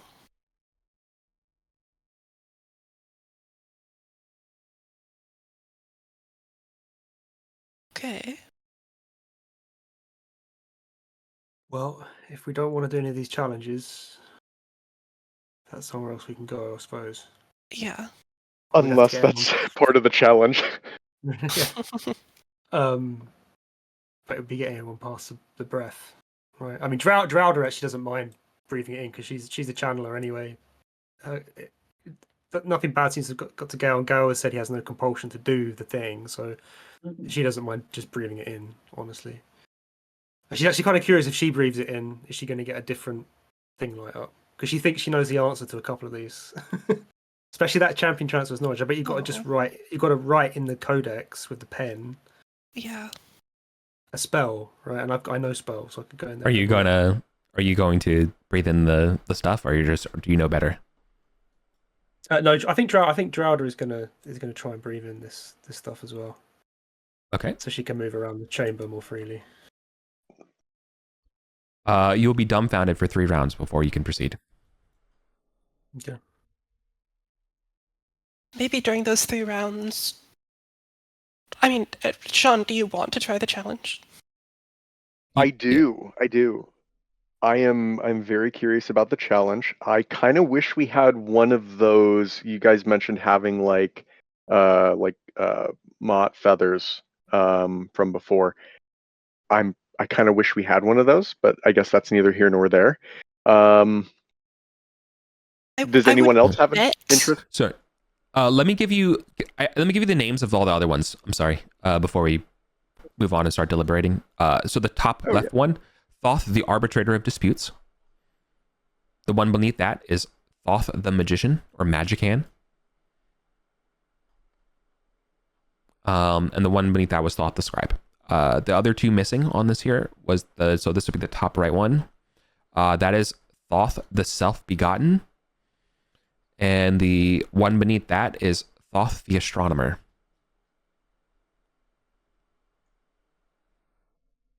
The Resurrector and the Time Lord. Okay. Yeah. What I was saying, Sean, is that I bet that, like, this solid gold feather is like it either will teleport you there, or like where we got the other feathers, or it's like a super feather, and it's like your reward for doing whatever happens here. Yeah, it might be like a permanent feather of mark that you can just carry Yeah. around and ward off undead. Yeah. with. Or like will like resurrect undead to like be not undead or something. Gale feels very sketched out with the idea of walking out of this incredibly sacred temple, carrying clearly like one of the, as you said, like the Tathian priests. This is like one of their greatest works of art.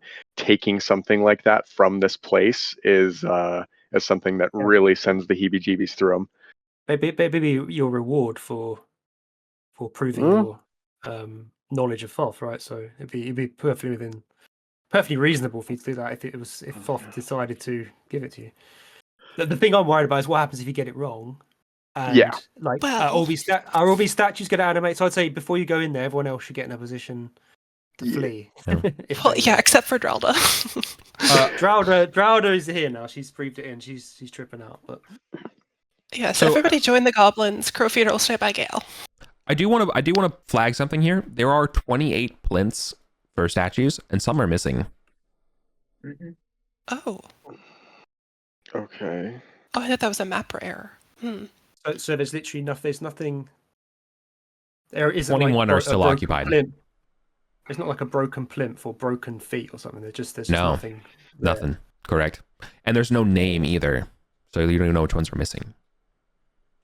Maybe all of these statues are guys who failed.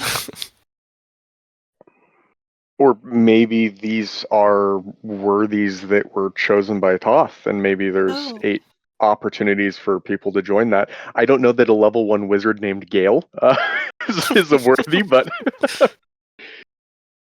Well, hey, I mean, big swings. You're level 1. You can always make another one, you know? Yeah, no, exactly. I don't want to pressure you, but I think it would be fun. Yeah, no, absolutely. I'm completely leaning towards that. I guess just one final question I have. The broken granite. So there were I heard everyone else talking about dead adventurers here previously. They seem to be gone, and there's broken granite. What is the nature of that broken granite? Is the nature?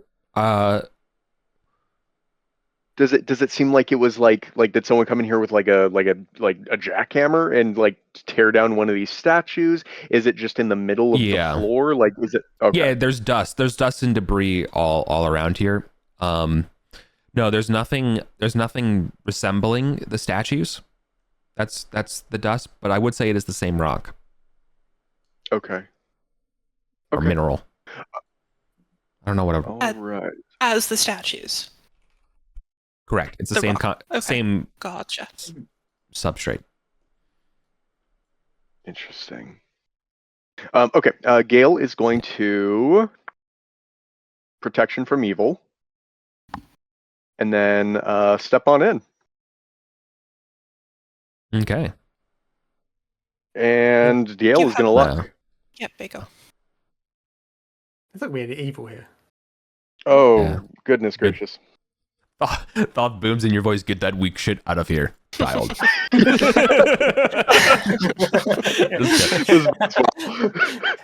Yeah. Do you want more luck before you go in there? Yes, please. All right, you're good. Okay. You run back north to Gunk Boiler, like, please. Dude, imagine going to church and casting protection from evil at the church before you go in. What the fuck? Yeah, that's the vibe. That's the vibe you're giving off right now. It's a terrible vibe. Yeah, really hedge your bets. Gale steps into the room with murals of mummies and undead, not protected. And what happens? Okay. Well, nothing until you stand on the blue circle. Okay. Yeah. Gale steps in, stands on the blue circle. All right, it's game time. I'd like to flag before anything happens. Crowfeeder is not stepping into the room. I got you. Cool. Yeah. You are within fireball range, though. Okay, he's gonna take a step back. I don't know. If that matters No. He's gonna be close. Okay, that's a real friend right there. A real friend stands within fireball range. Okay. He does have the gun out though. Yeah. All right. Okay, you approach and you stand in the circle. your vision begins to blur a little bit. The statue begins to have lifelike qualities to you. To everyone else, it looks just fine. The statue begins to offer you this feather. But curiously, the feather is oscillating between gold and flashes of blue.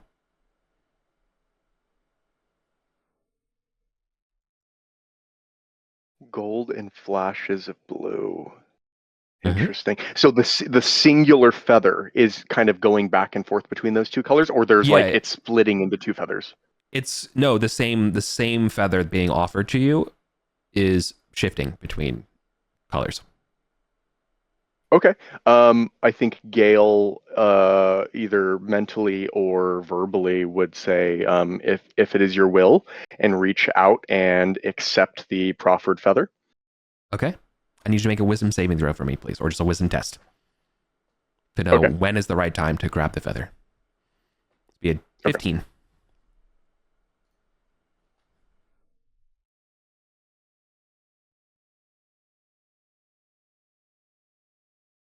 Okay. Oh. Luck. You got luck. Didn't you luck? Yes. Yeah. Yeah, but reluct. Profeeder. Oh, reluct it. You reluct it. Yeah. Brilliant. Okay. 21. Perfect.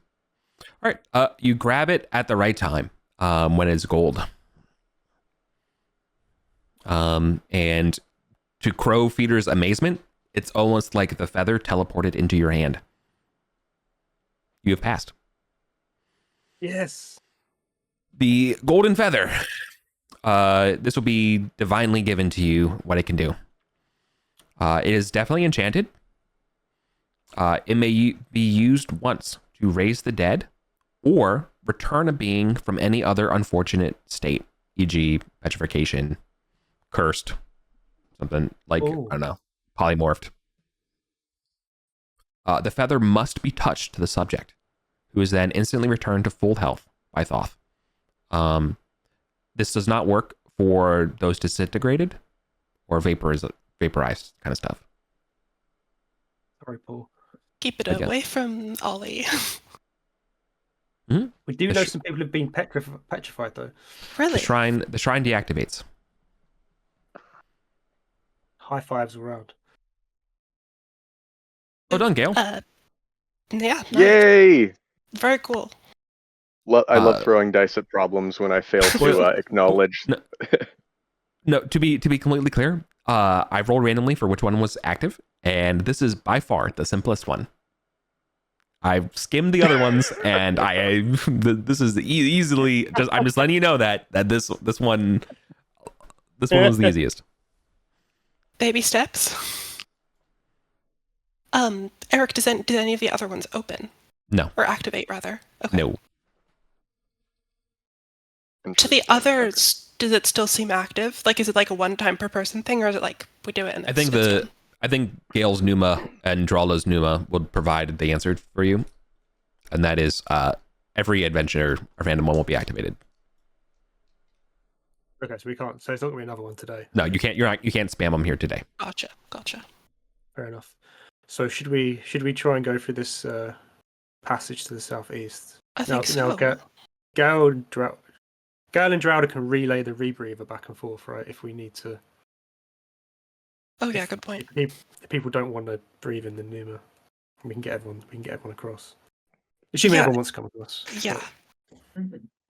Maybe like Crowfeeder and Gale, and I'm saying Gale because Gale has the lantern, like just peeks there and see like how far the pneuma goes. So if there's like a safe spot that Crowfeeder could wait. No. Well, the rebreather. It's a gas. It's gonna be no. You're just being this close. You're gonna be feeling lightheaded. Well, except for you, Crowfeeder, because you got your stuff on. So the rest of the party is just kind of just chilling out in the back, just watching you all. Just like, I don't know. Gale just shows up with a feather. Drauda is just sort of like stunned in divine contemplation.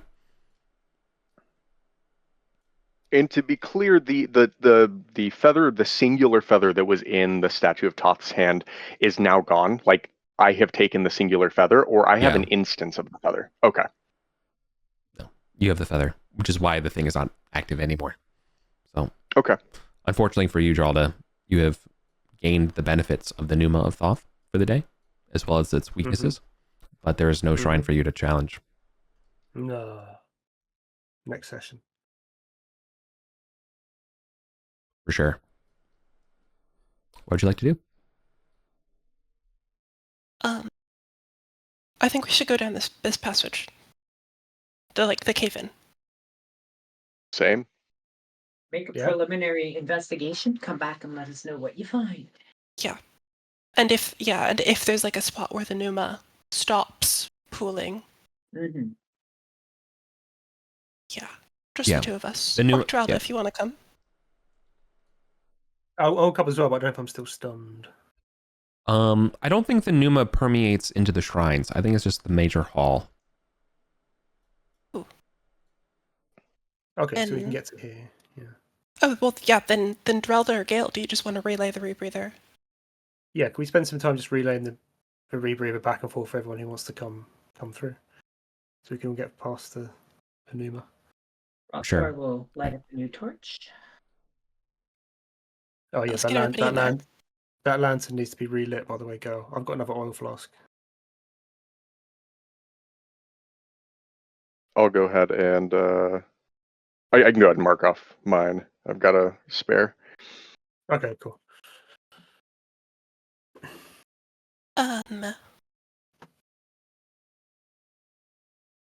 Awesome. Okay. So you can't see what's beyond here because of how cramped the tunnel is. Which is why I haven't given you anything mapping it, so I'm waiting for someone to proceed.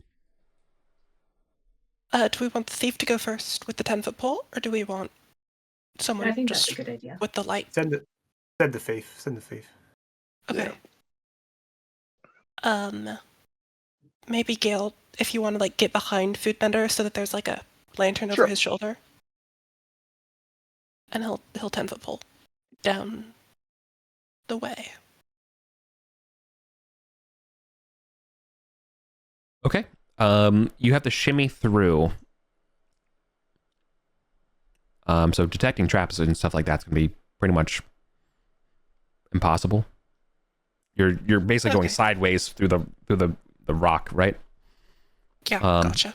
The first thing that you see through the rock is you see looks like reinforced metal mesh in the wall. That seems to be broken. Yeah, like a silvery metal mesh. And the more you finish twisting and turning, and you can see that there is now polished matte white plasteel covering a massive octagonal shaped room. You are coming in. This is gonna be very hard to draw. You're coming in at an awkward angle. We're gonna have to move some of the notes, or just we can draw it off to the side and just draw an arrow. You're coming in an octagonal side of, I think this is 40 feet. No, this is 30. It's a 30-foot octagonal room. Does that make sense? So you're actually coming in diagonal for 30 feet.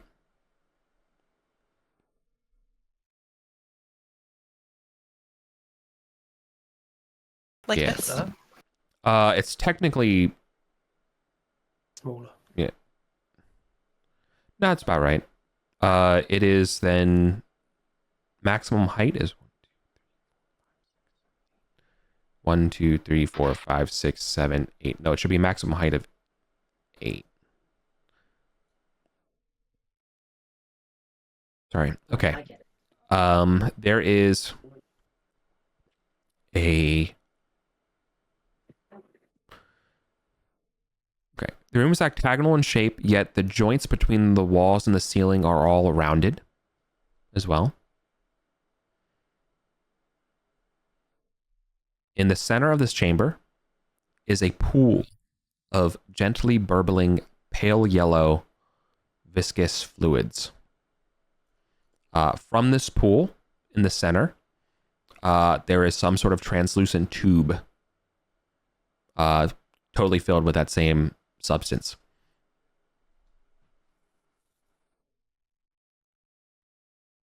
On the northwest side of this pool is a tablet. And then against the walls of this chamber, you can count, there are 13 sarcophagi made of plasteel. Each one of these is connected from coming sort of like threaded down this sort of yellow fluid. On the walls. Sorry, no, it's actually the floor. Sorry, I misread that. Each is connected. Or the sarcophagi. Yeah, each sarcophagi is connected to the pool via pulsing tubes here that snake across the ceiling, as well as channels from the floor lead to a drain.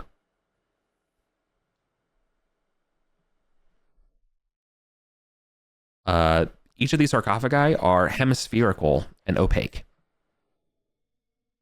The top, bottom, and back are all made of gray plasteel, while the front of it clearly has some like frosted kind of glass over it.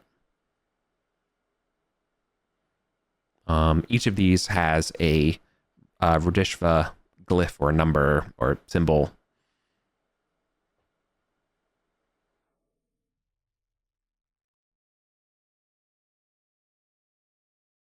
It is quiet as the grave. Any other entrances? They are all on the edge. So like you're in front of one here, one here. Yeah, there's a passageway this way. One here, here, here. Two. There's a passageway this way. One here, here, here. There's a passageway this way. There's a lad here, a lad here, a lad here, a lad here, and a lad here. I think that's 13. 3, 6, 9, 12. That's 15. I fucked up.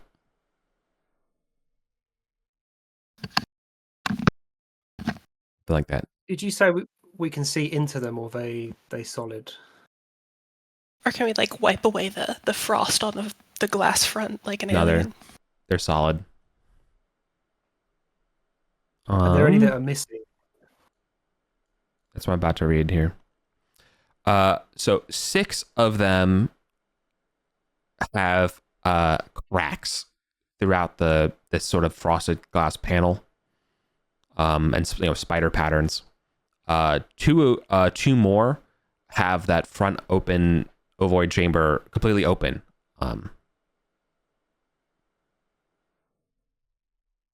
There are only 7 of the original 13 that appear to have any sort of like semblance. So you said 2 are open, and when you say open, is it like the lid of it like is completely open, like we can see inside of this thing? Correct. And which one of those? Does it? Oh, it is this one. I'm shaded in yellow. This one.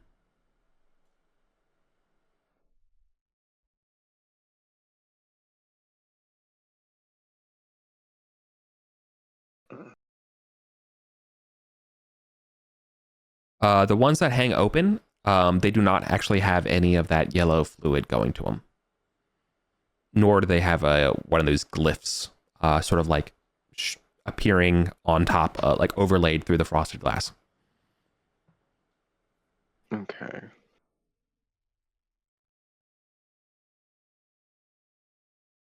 Did you say there was a tablet? Did you say? Correct. On the northwest side of the this pool of this yellow liquid. Okay, so pretty much where we are, or in front of us. Yeah. So it'd be like.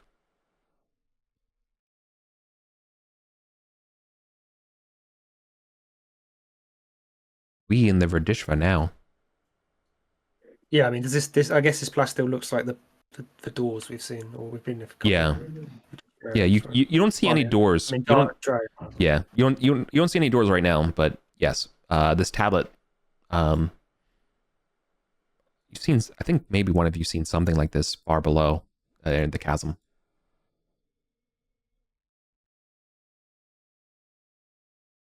To me, this feels like cryonics. How did the party get here? Did they go through the Pneuma?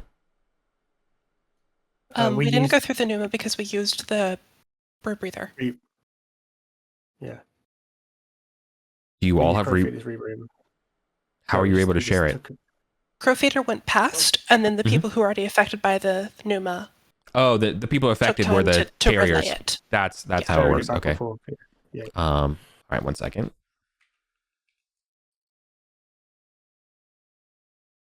Okay, no. That won't work. One person gets across, but the second time we use it, the rebreather breaks. Oh, damn. In fact, the gel isn't gelling. It won't stick. Let me roll. Actually, I'm going to be unfair. I'm going to roll a 50-50 to see when it fails. Okay. 1 means it fails in application. So when you try to reapply it, you're just like, it's not working. A 2 would have been bad. It would have been you were in the mist, and you would have gotten the Pneuma. But this happens before. So who got through then? I leave it up to you. One person can make it through. One person. Crowfeeder, Drowder, and Gale already through. Well, I mean, it would have been the thief, right? Because we had the thief go through. Mm-hmm. Like that was when we thought everyone could go through, but it would have been the thief.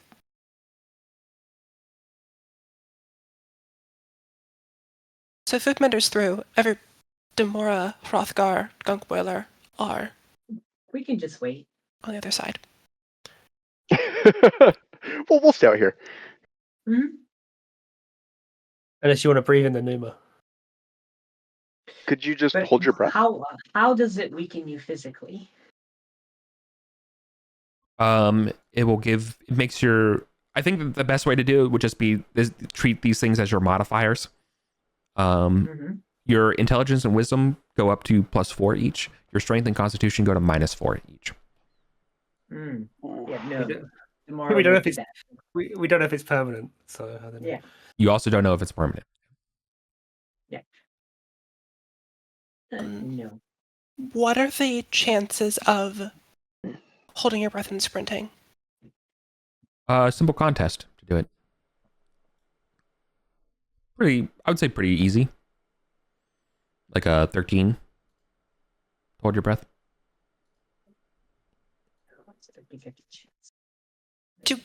Do we get the sense that like holding a cloth to our mouth and nose would prevent the Pneuma? No, that would not.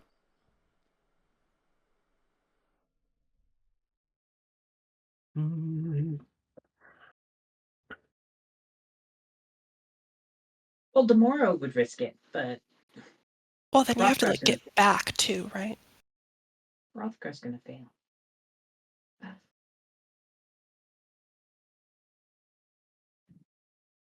I don't mind if Demora and Hrothgar wait over here. Yeah, I'm just don't need to get bored, Lauren. That's yeah, exactly.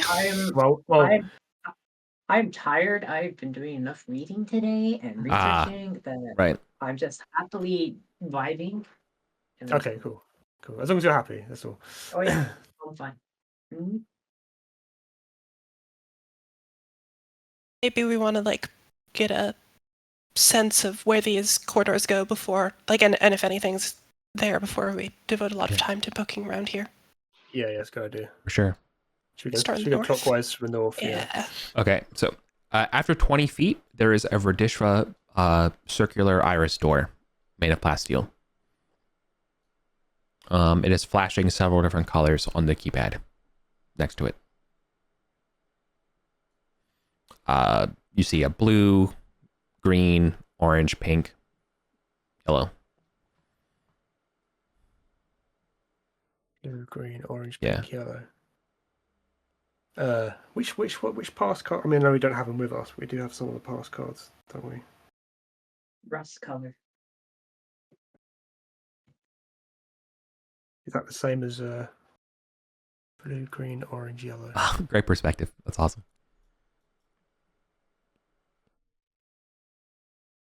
Let's write that in. Right. Okay. I guess we'll go. How about to the Joey. east? The eastern passage collapses after 30 feet.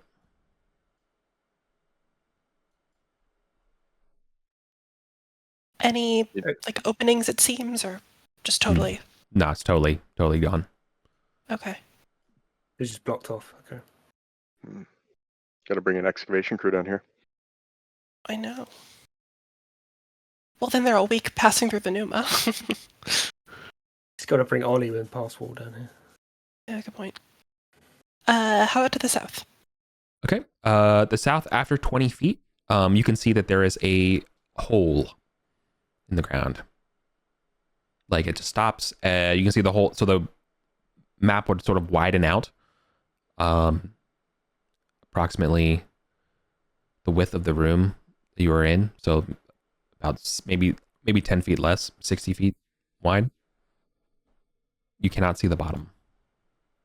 The walls slope gently inwards as it descends. It is composed of rough stone. There's a patch of mushrooms, I think you might be able to see. And then I think the last thing you would also maybe be able to point out, it does smell kind of like death.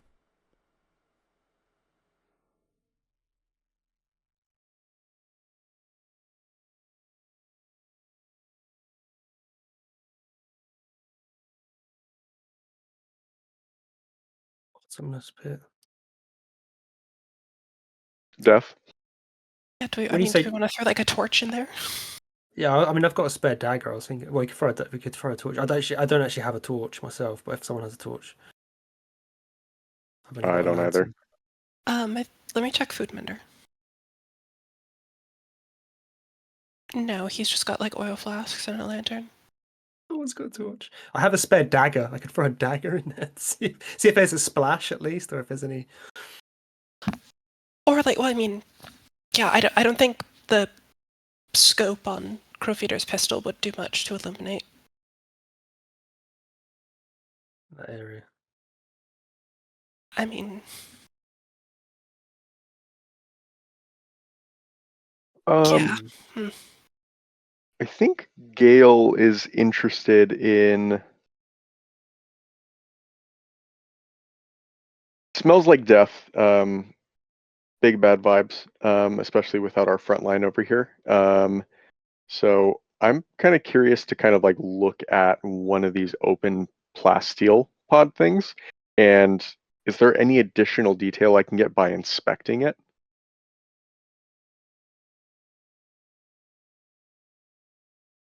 Does it have like any? Does it look broken? No, it looks perfectly intact. So there's like a seat not really designed for your shape, designed for someone bigger and leaner, but like you kind of like rest backwards in it. Yeah, like besides that, you can see that there's a couple like consoles, like tablet like looking things for you inside the machine. Yeah, there's no like lights or anything on it. Appears off, but there doesn't appear to be any like visible cracks or damage to anything. It just doesn't seem there's any like literal yellow juice flowing to it either. Gotcha. You said there was like a tablet inside, or is it a tablet on the outside? No, like I think there. No, sorry, there wouldn't be a tablet inside. There'd just be like straps, I guess, inside. Straps. Okay, interesting. There's straps. There's an apparatus. Like, yeah, there's an apparatus that would like ostensibly would be around nose and mouth height. Okay. How about maybe this pod like adjacent to it? So you said it's like frosted over. Is there anything inspecting it more closely that I can kind of wean from it? Like any Yeah. Can I see something inside? Yeah, you can definitely see there's a shadow inside of it.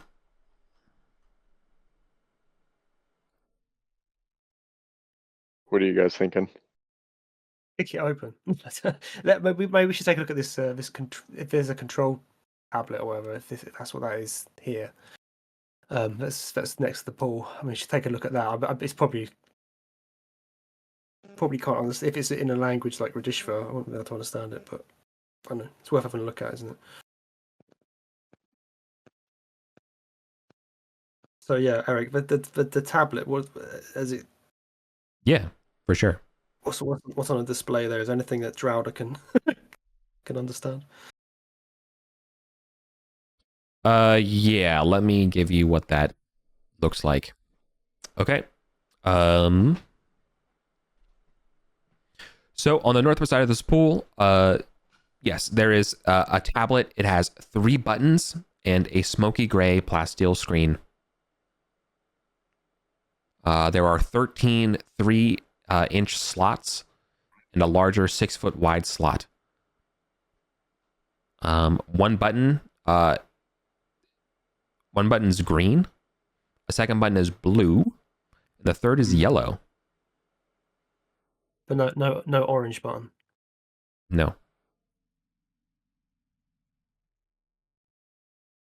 3 buttons. Green, blue, and yellow. Mm-hmm. So it's just that door at the top. It's flashing, isn't it? Blue, green,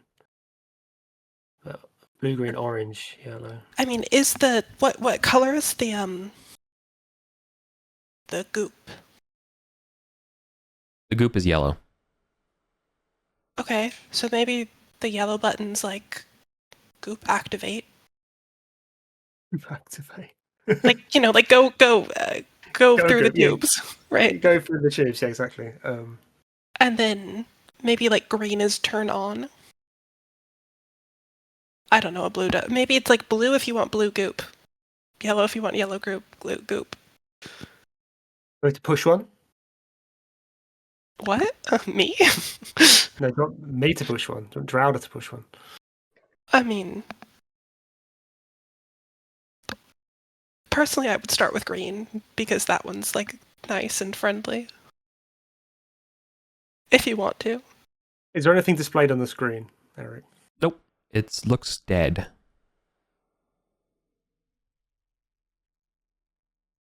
Machines, maybe before you press the the button. pool's still burbling though, and it looks like things are still getting pumped around. So, but there's nothing on the screen. Oh, okay. If I touch the screen with my hand, does anything happen? No, nothing happens. Okay, not touch screen. I think you should press the green button. All right, I'll press the green button.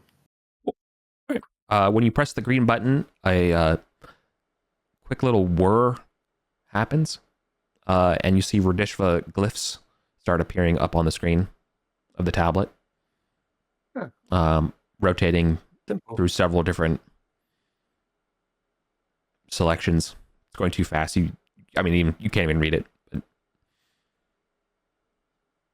Just words. Yeah, maybe just Radishva's glyphs. Or glyphs, yeah. Is there any, like, I don't know, easily understood UI? Yeah. It's like a mouse and it's a mouse. Exactly right. Is there like a helpful diagram of the room, perhaps, with each sarcophagus labeled? Yeah, after studiously staring at the screen for 10 seconds, a little paperclip pops up. No. Paperclip with like Radishva bone structure. Yeah, with the little horns. Yeah. Okay. There's no like, keyboard or mouse or anything like that. It's just showing up. These various glyphs are there. You said there are some slots on this thing as well. Yeah. There's a lot, actually. Do any of the slots have anything in them? There are 13 3-inch slots, and then there's a larger singular 6-inch slot. Yes. 6 of the 13 slots are currently filled. Oh. And how many sarcophagi seem to be? Oh, there's I can count them: 4, 6, 8, 9. 6. Okay, 6. And we reckon there was 13 in total. No, 15 in total. You said, what was it? 4, 6, 7, 8, 9, 10. 13. 13. 13. Okay, so 13 slots. 6 have And something 6 in. of them are damaged. Yeah. And none of them are open. All of them are shut. No. Yeah. I think you have it backwards. 6 of the 13 have been damaged, right? Yep. So there are 6. There was one. Sorry. Maybe you had it right, and maybe I'm confused now. There's one that is open. There is one that's open but busted, and then there are 6 that appear to have like frosted glass with piping and stuff going to them. Right. The rest of them are all broken. And those 6, they all look like they've got because you said Gal could see a shadowy form behind. Yeah. The one he was looking at. Is that the case for the other 5? Yeah, it's reasonable. Gotcha. Okay. And can we see any, like, is it just sort of like there's someone there, we can't tell anything else, or can we tell, like, silhouette? Okay. It's a vague shadow. I think probably what the interface looks like for you is that there's probably like a radial set of 13 things with like 6 of them active, and there's probably like Radishva glyphs going off of each of them. Various like numbers and stuff like that. And you said there's a bigger slot as well. Correct. Is that like in the middle of these 13 slots? Yeah. And does it look like if we took one of the objects that's in the slots, the outer slots, would it fit into the middle slot? No, the middle slot is twice as wide as the other ones. Okay. So maybe we're missing something that's supposed to go in here. So is there any vibe of like habitation here, or does it seem like someone has been in here recently by any way that we can discern? Like, I'm it's trying pristine. to figure out. Interesting. So the buttons, Eric. Yeah. I'm kind of imagining them sort of like this. I've drawn to the northeast of the thing. Like, are the 3 buttons aligned in it? Like, is there an order to the buttons, I guess? Yeah. Like, one second. Okay. They're in the order that I described them originally. So let me restart it because I was stamming over. Exactly. Green, blue, yellow. Brilliant. Okay.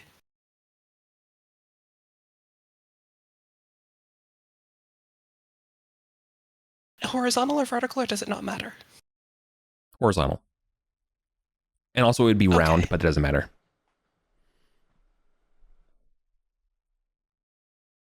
Okay.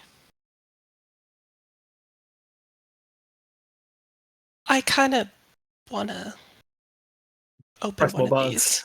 Yeah. How do we do it though? Well, I think we started with green. I think then we can like select one of the cartridges, right? And then maybe blue is next and then yellow. Like the order that they're displayed, I think probably is the order that you're meant to do it. Okay, so I pressed, so it was green, and then what was it below? Blue next. So I press blue?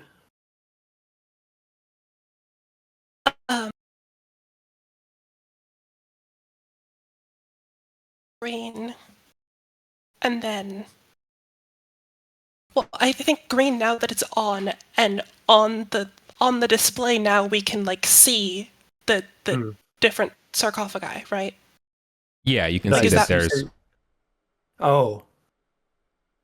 Or it's just text. Or is it like on? I thought it was just text. It was kind of scrolling too fast to read. Oh, sorry, I got it mixed up with the cartridges. Never mind.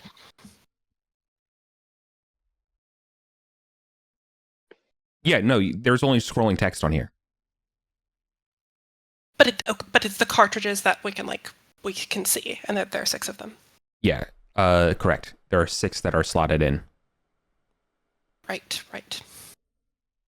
So I think the 3 options are press green again, press blue, press yellow, or grab one of these, grab something from the slot.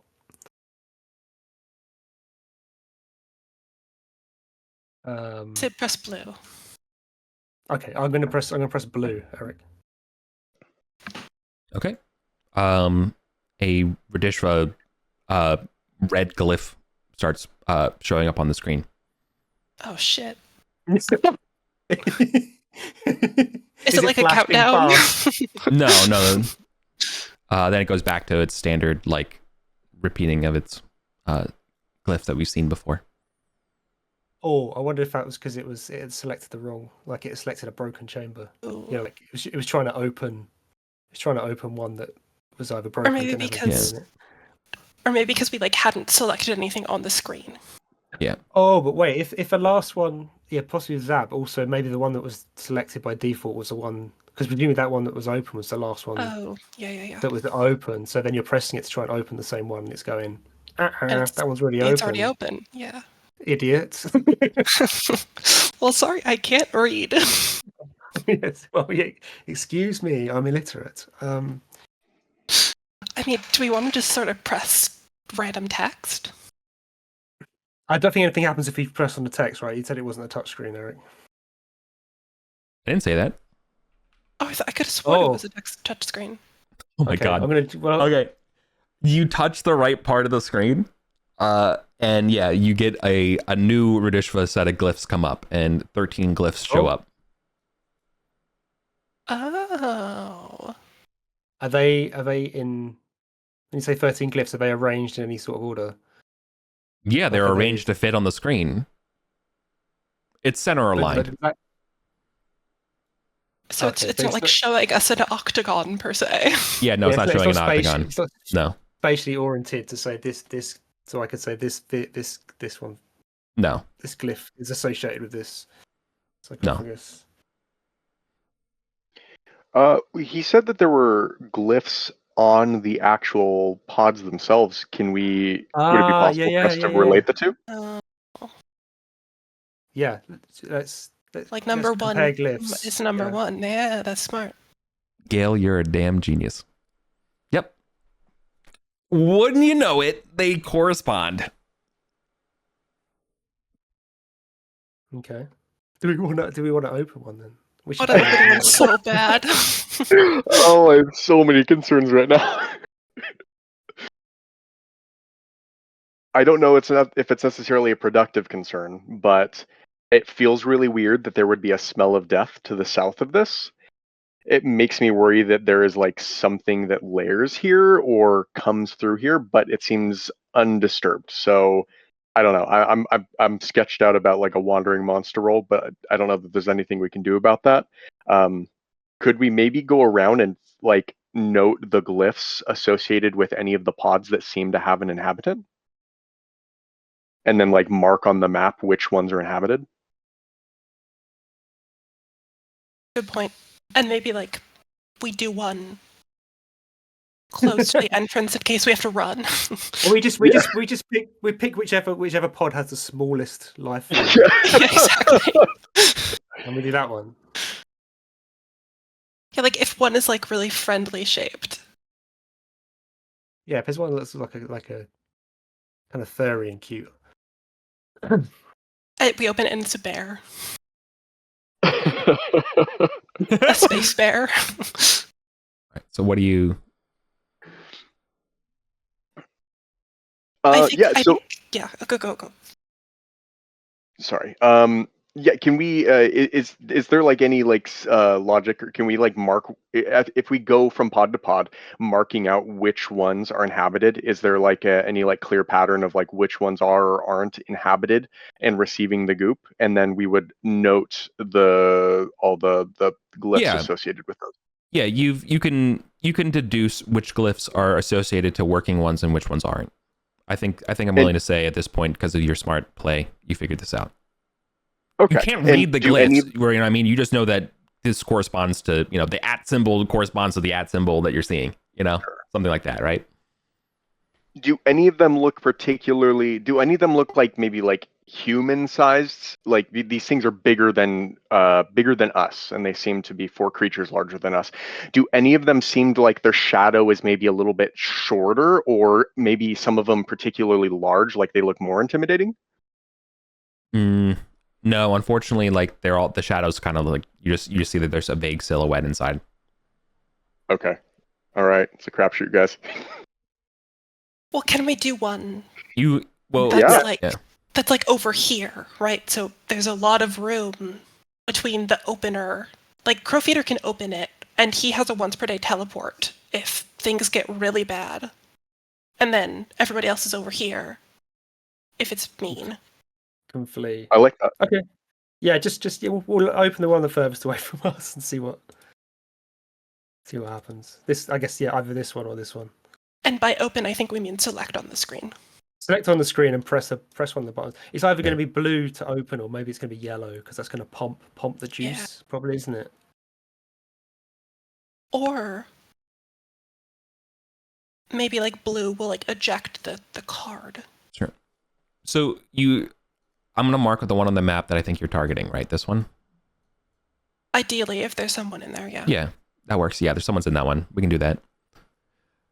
Okay, then when you select that one on the tablet, more Rudishva glyphs start showing up. So rather than seeing the 13, you're seeing that one brought open, and then you could see just a bunch of text and Rudishva. It's probably telling me what's in there, which is, I'm sure very helpful. Yeah, it definitely looks like it does. It does have big medical form energy. Yeah. Okay. Maybe now you press, that gives you the biography data. Now if you press yellow, maybe it's going to open it. I don't think we've pressed blue, though. Have we pressed blue? We haven't pressed blue yet. I thought you pressed blue then. No, okay. I touched the screen. Again. Oh, you touched the screen. Okay. Yeah. Green, and then now I'm going to press blue. Okay. Yeah, go for it. Okay. Get a big old red Rudishva glyph. Damn it. What if you press yellow? Okay, yeah. Can I go through that same process and press yellow? Sure. You get the same Rudishva glyph. Damn it. Okay, I think the key here is we have to play with the GameCube cartridges. These cartridges. I don't know how. The cartridges have glyphs on them as well. No. No. Oh. If I poke it a little bit, does it go in and then release and pop out like a DS? Yeah, all the cartridges they can be removed. Yes. Okay. They don't fit in the bigger slot. Yeah, but maybe it's we're opening it, right? So you take out the thing. You take out the cartridge and the guy, maybe. Yeah, but we don't know which. Yeah, we don't know which guy is. If the cartridge corresponds to the guy, we don't know which one it is. Yeah. So we can take all of them out. Yeah, so maybe we go up to we do all the steps until we hit the red, right? Before we hit the red, and then we'll take out any of the cartridges that seem like I can take them out. Assuming the one that isn't selected are locked or something. So you take out all the cartridges. There's a note in there.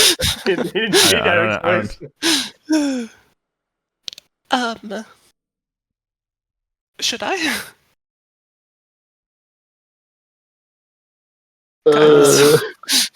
Yeah.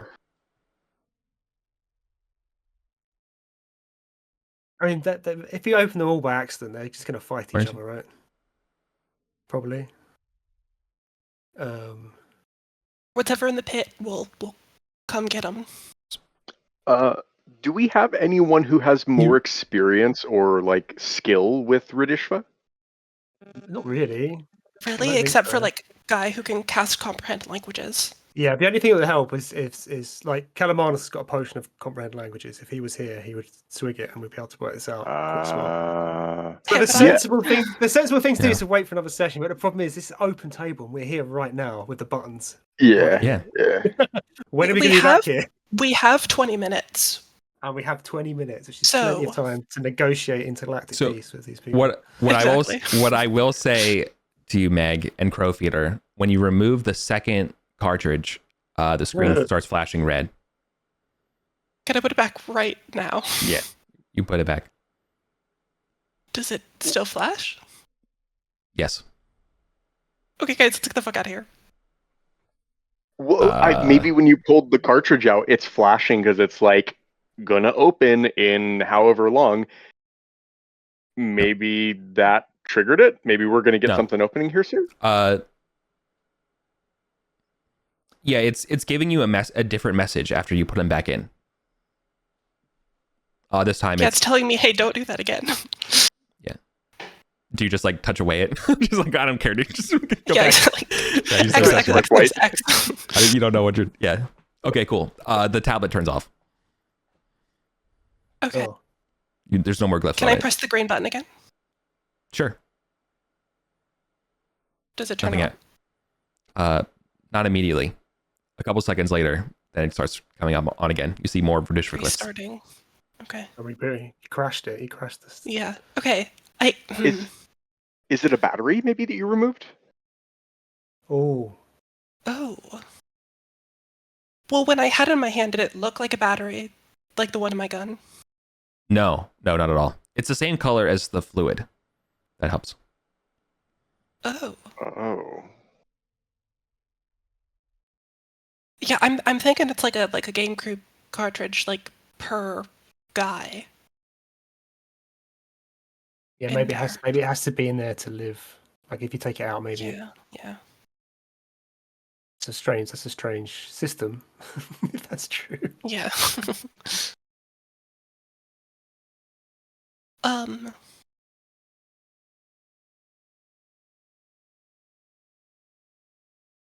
I'm cool with you just popping one out and we let that ride and see what that does, because that seems like the closest we've gotten to an actual impact or an outcome of interacting with it. Okay, then he'll do all the steps again, and then just pop them all out, close all the warnings, and then press the blue button.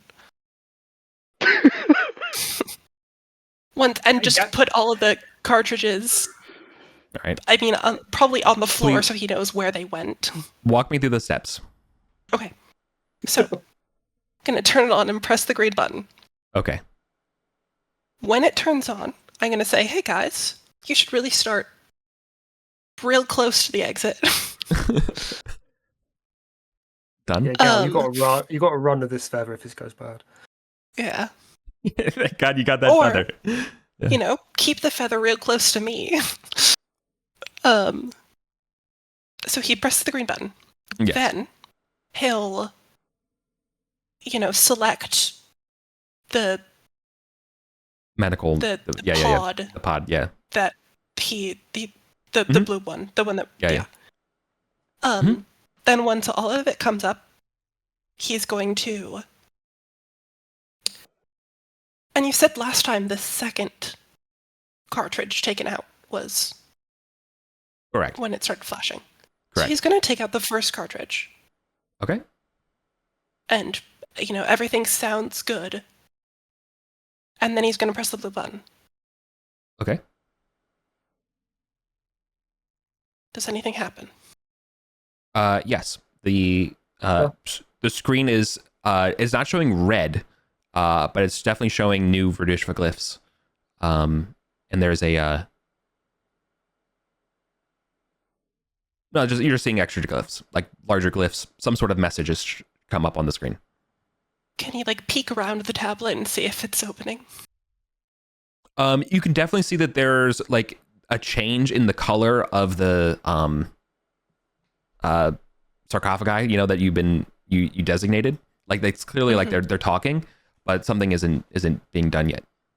Like you can see there's almost to give you a little bit more, like there's like a progress bar and you're like 75% there and it's stopped and there's a question.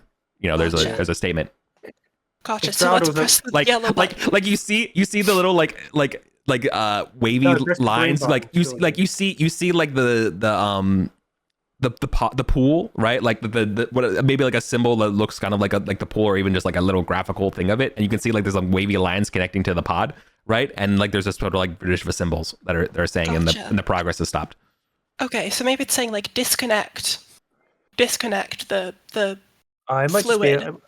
It might just be asking for confirmation to proceed, right? I'm gonna press the yellow button.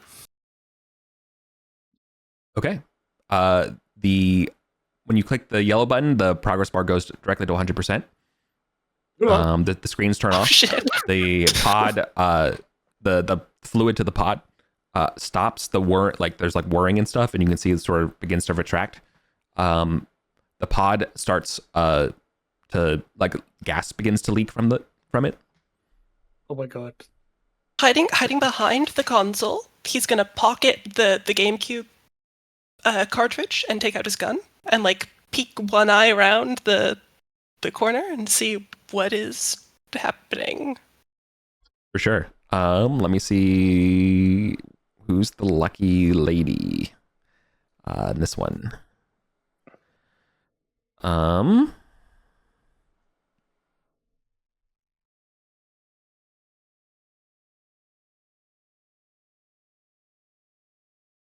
Okay. Yes. So what happens here then is as some sort of gas and pressure gets released, the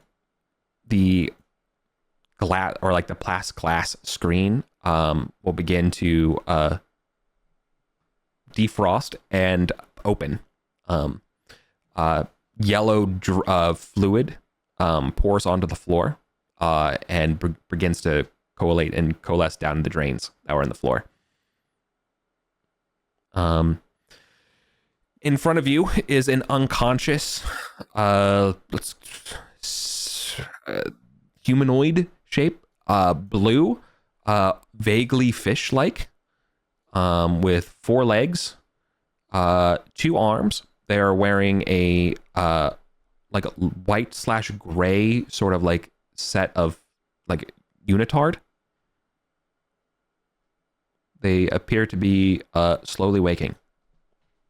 Does on their mouth you can see they have they maybe move their mouth a little bit. You can see they have very sharp teeth, 4 large fangs. Is this one of the fish people that we're meant to kill? Aren't we supposed to have like fish guys for the trolls? Mm-hmm. Yeah. Mm-hmm. And what are we supposed to do with those? We need their teeth. Need their teeth. Guys, can I wait? Would it be crazy of me to teleport right next to it and just cut off the head, or like start sawing? That would be crazy. We've just awoken this thing from some sort of hypersleep, and the first thing he's gonna. Yeah, exactly. Right, we get it. He's gonna saw off his head. I say do it. It's defenseless right now, right? Absolutely, it's completely defenseless. Okay, then Crowfeeder's gonna teleport immediately right next to it and saw off its head. Okay, cool. Yep, you cut off the head, and so it was awesome.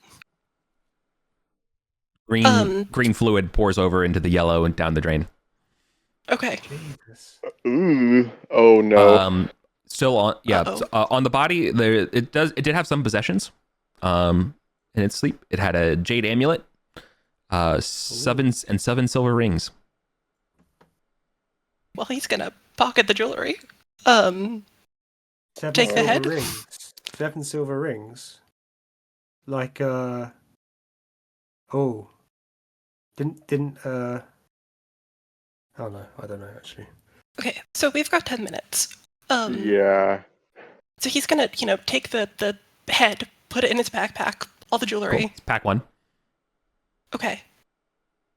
Do we want to do anything else in this room, or do we want to not have to escape the dungeon? I think we should Yes. get out of here.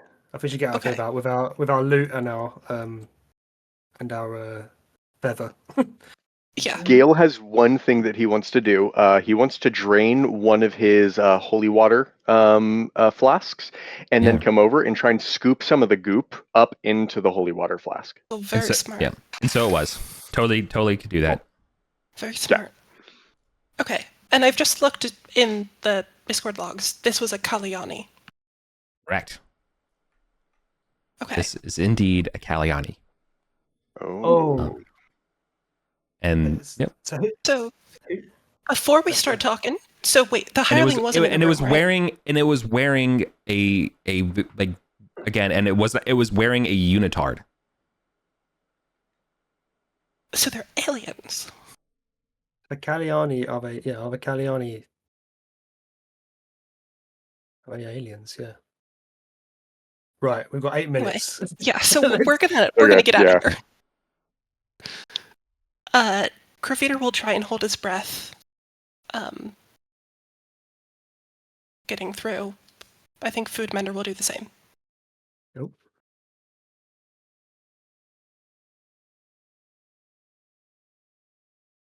Yeah, Gale's fine just sucking it back up.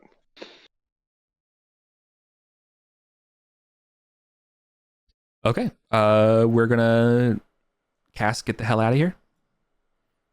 Yeah. Please. Okay. Yeah. So you're just gonna suck up the false breath to get out? Is that the plan, everybody? Well, I think Crowfeeder and Foodmen are going to try and hold their breath if Yes. they can. Got it. But- All right. How are we? What's the plan to get out of here? Are we going back the way we came? Yes. Yeah. Okay. Cool.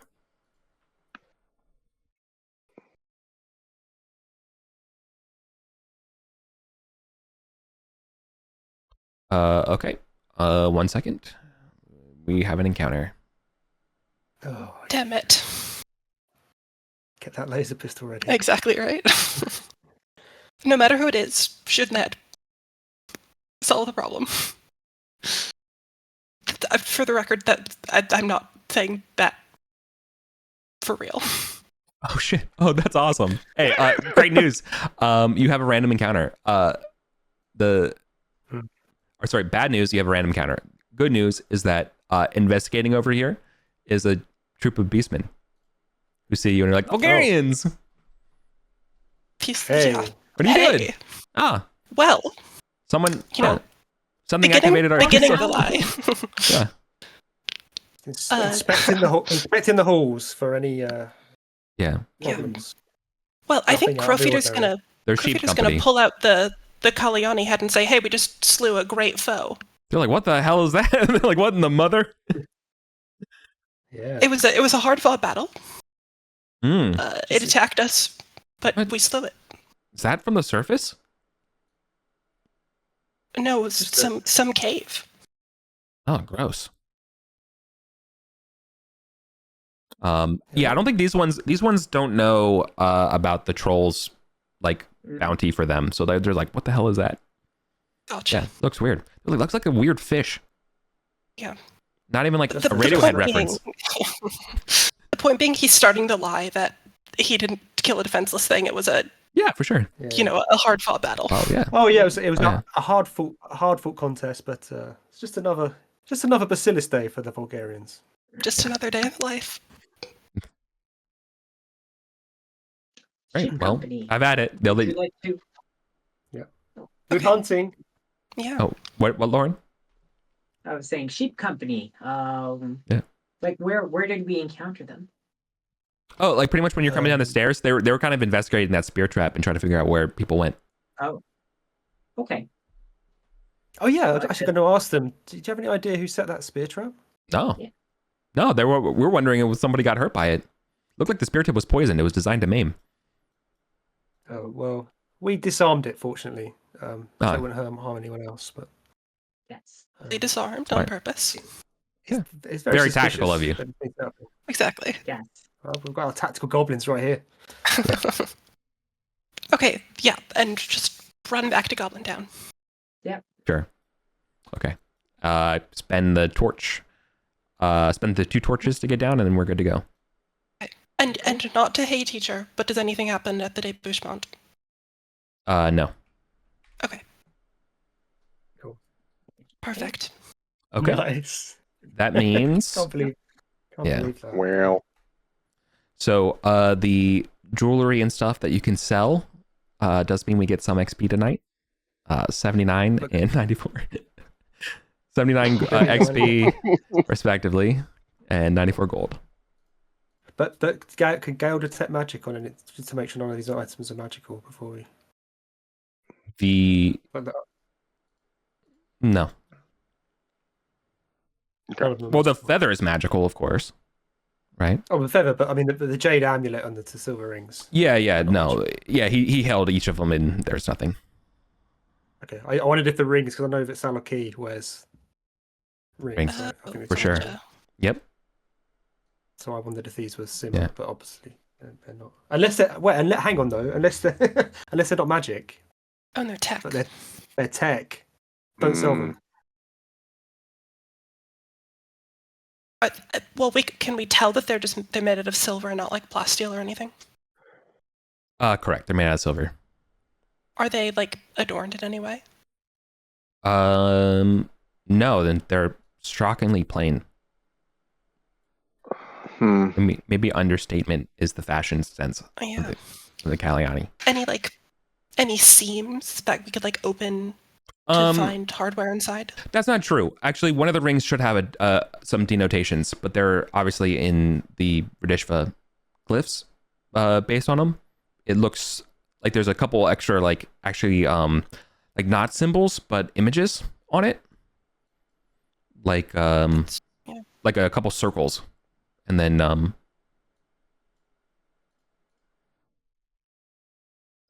there's a couple circles, a shield, and some Radishva writing. I think we should hold on to these. I think agreed. Technological. Yes. I think that if it's got a shield on it, it probably means you can do something with it to make it. I mean, Geralda would put one on. Does she feel anything if she's got one of the rings on? Does she feel like she can do anything with this ring? No, you have to fit it on like your thumb or something like that. It's like too big for you. Like there's like a ring finger for Kalyani, but for you it's like wider. It's a sort of thing maybe Kerbo Khan would be interested in, right? Yeah. You do notice in the inlay inside of it, there's also a more of this Radishva writing, like a small little single glyph. We need to get someone who can comprehend languages to just have a look at these, I think. Yeah. I feel like anything extracted from a room like that should be hoarded until fully understood.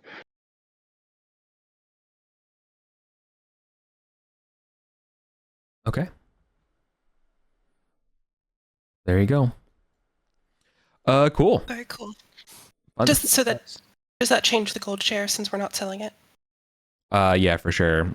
I guess if it is the gold share, then metagamingly, then it's probably not anything. It's 50 gold a person then. If you don't sell the rings, it's 50 gold. Okay. I don't know. I don't think you could work that out from how Eric runs it. I gave you the treasure for the necklace and the 7 rings. If you don't want to sell any of the rings and you just want the necklace, then the value of the necklace being sold is 50 gold per player.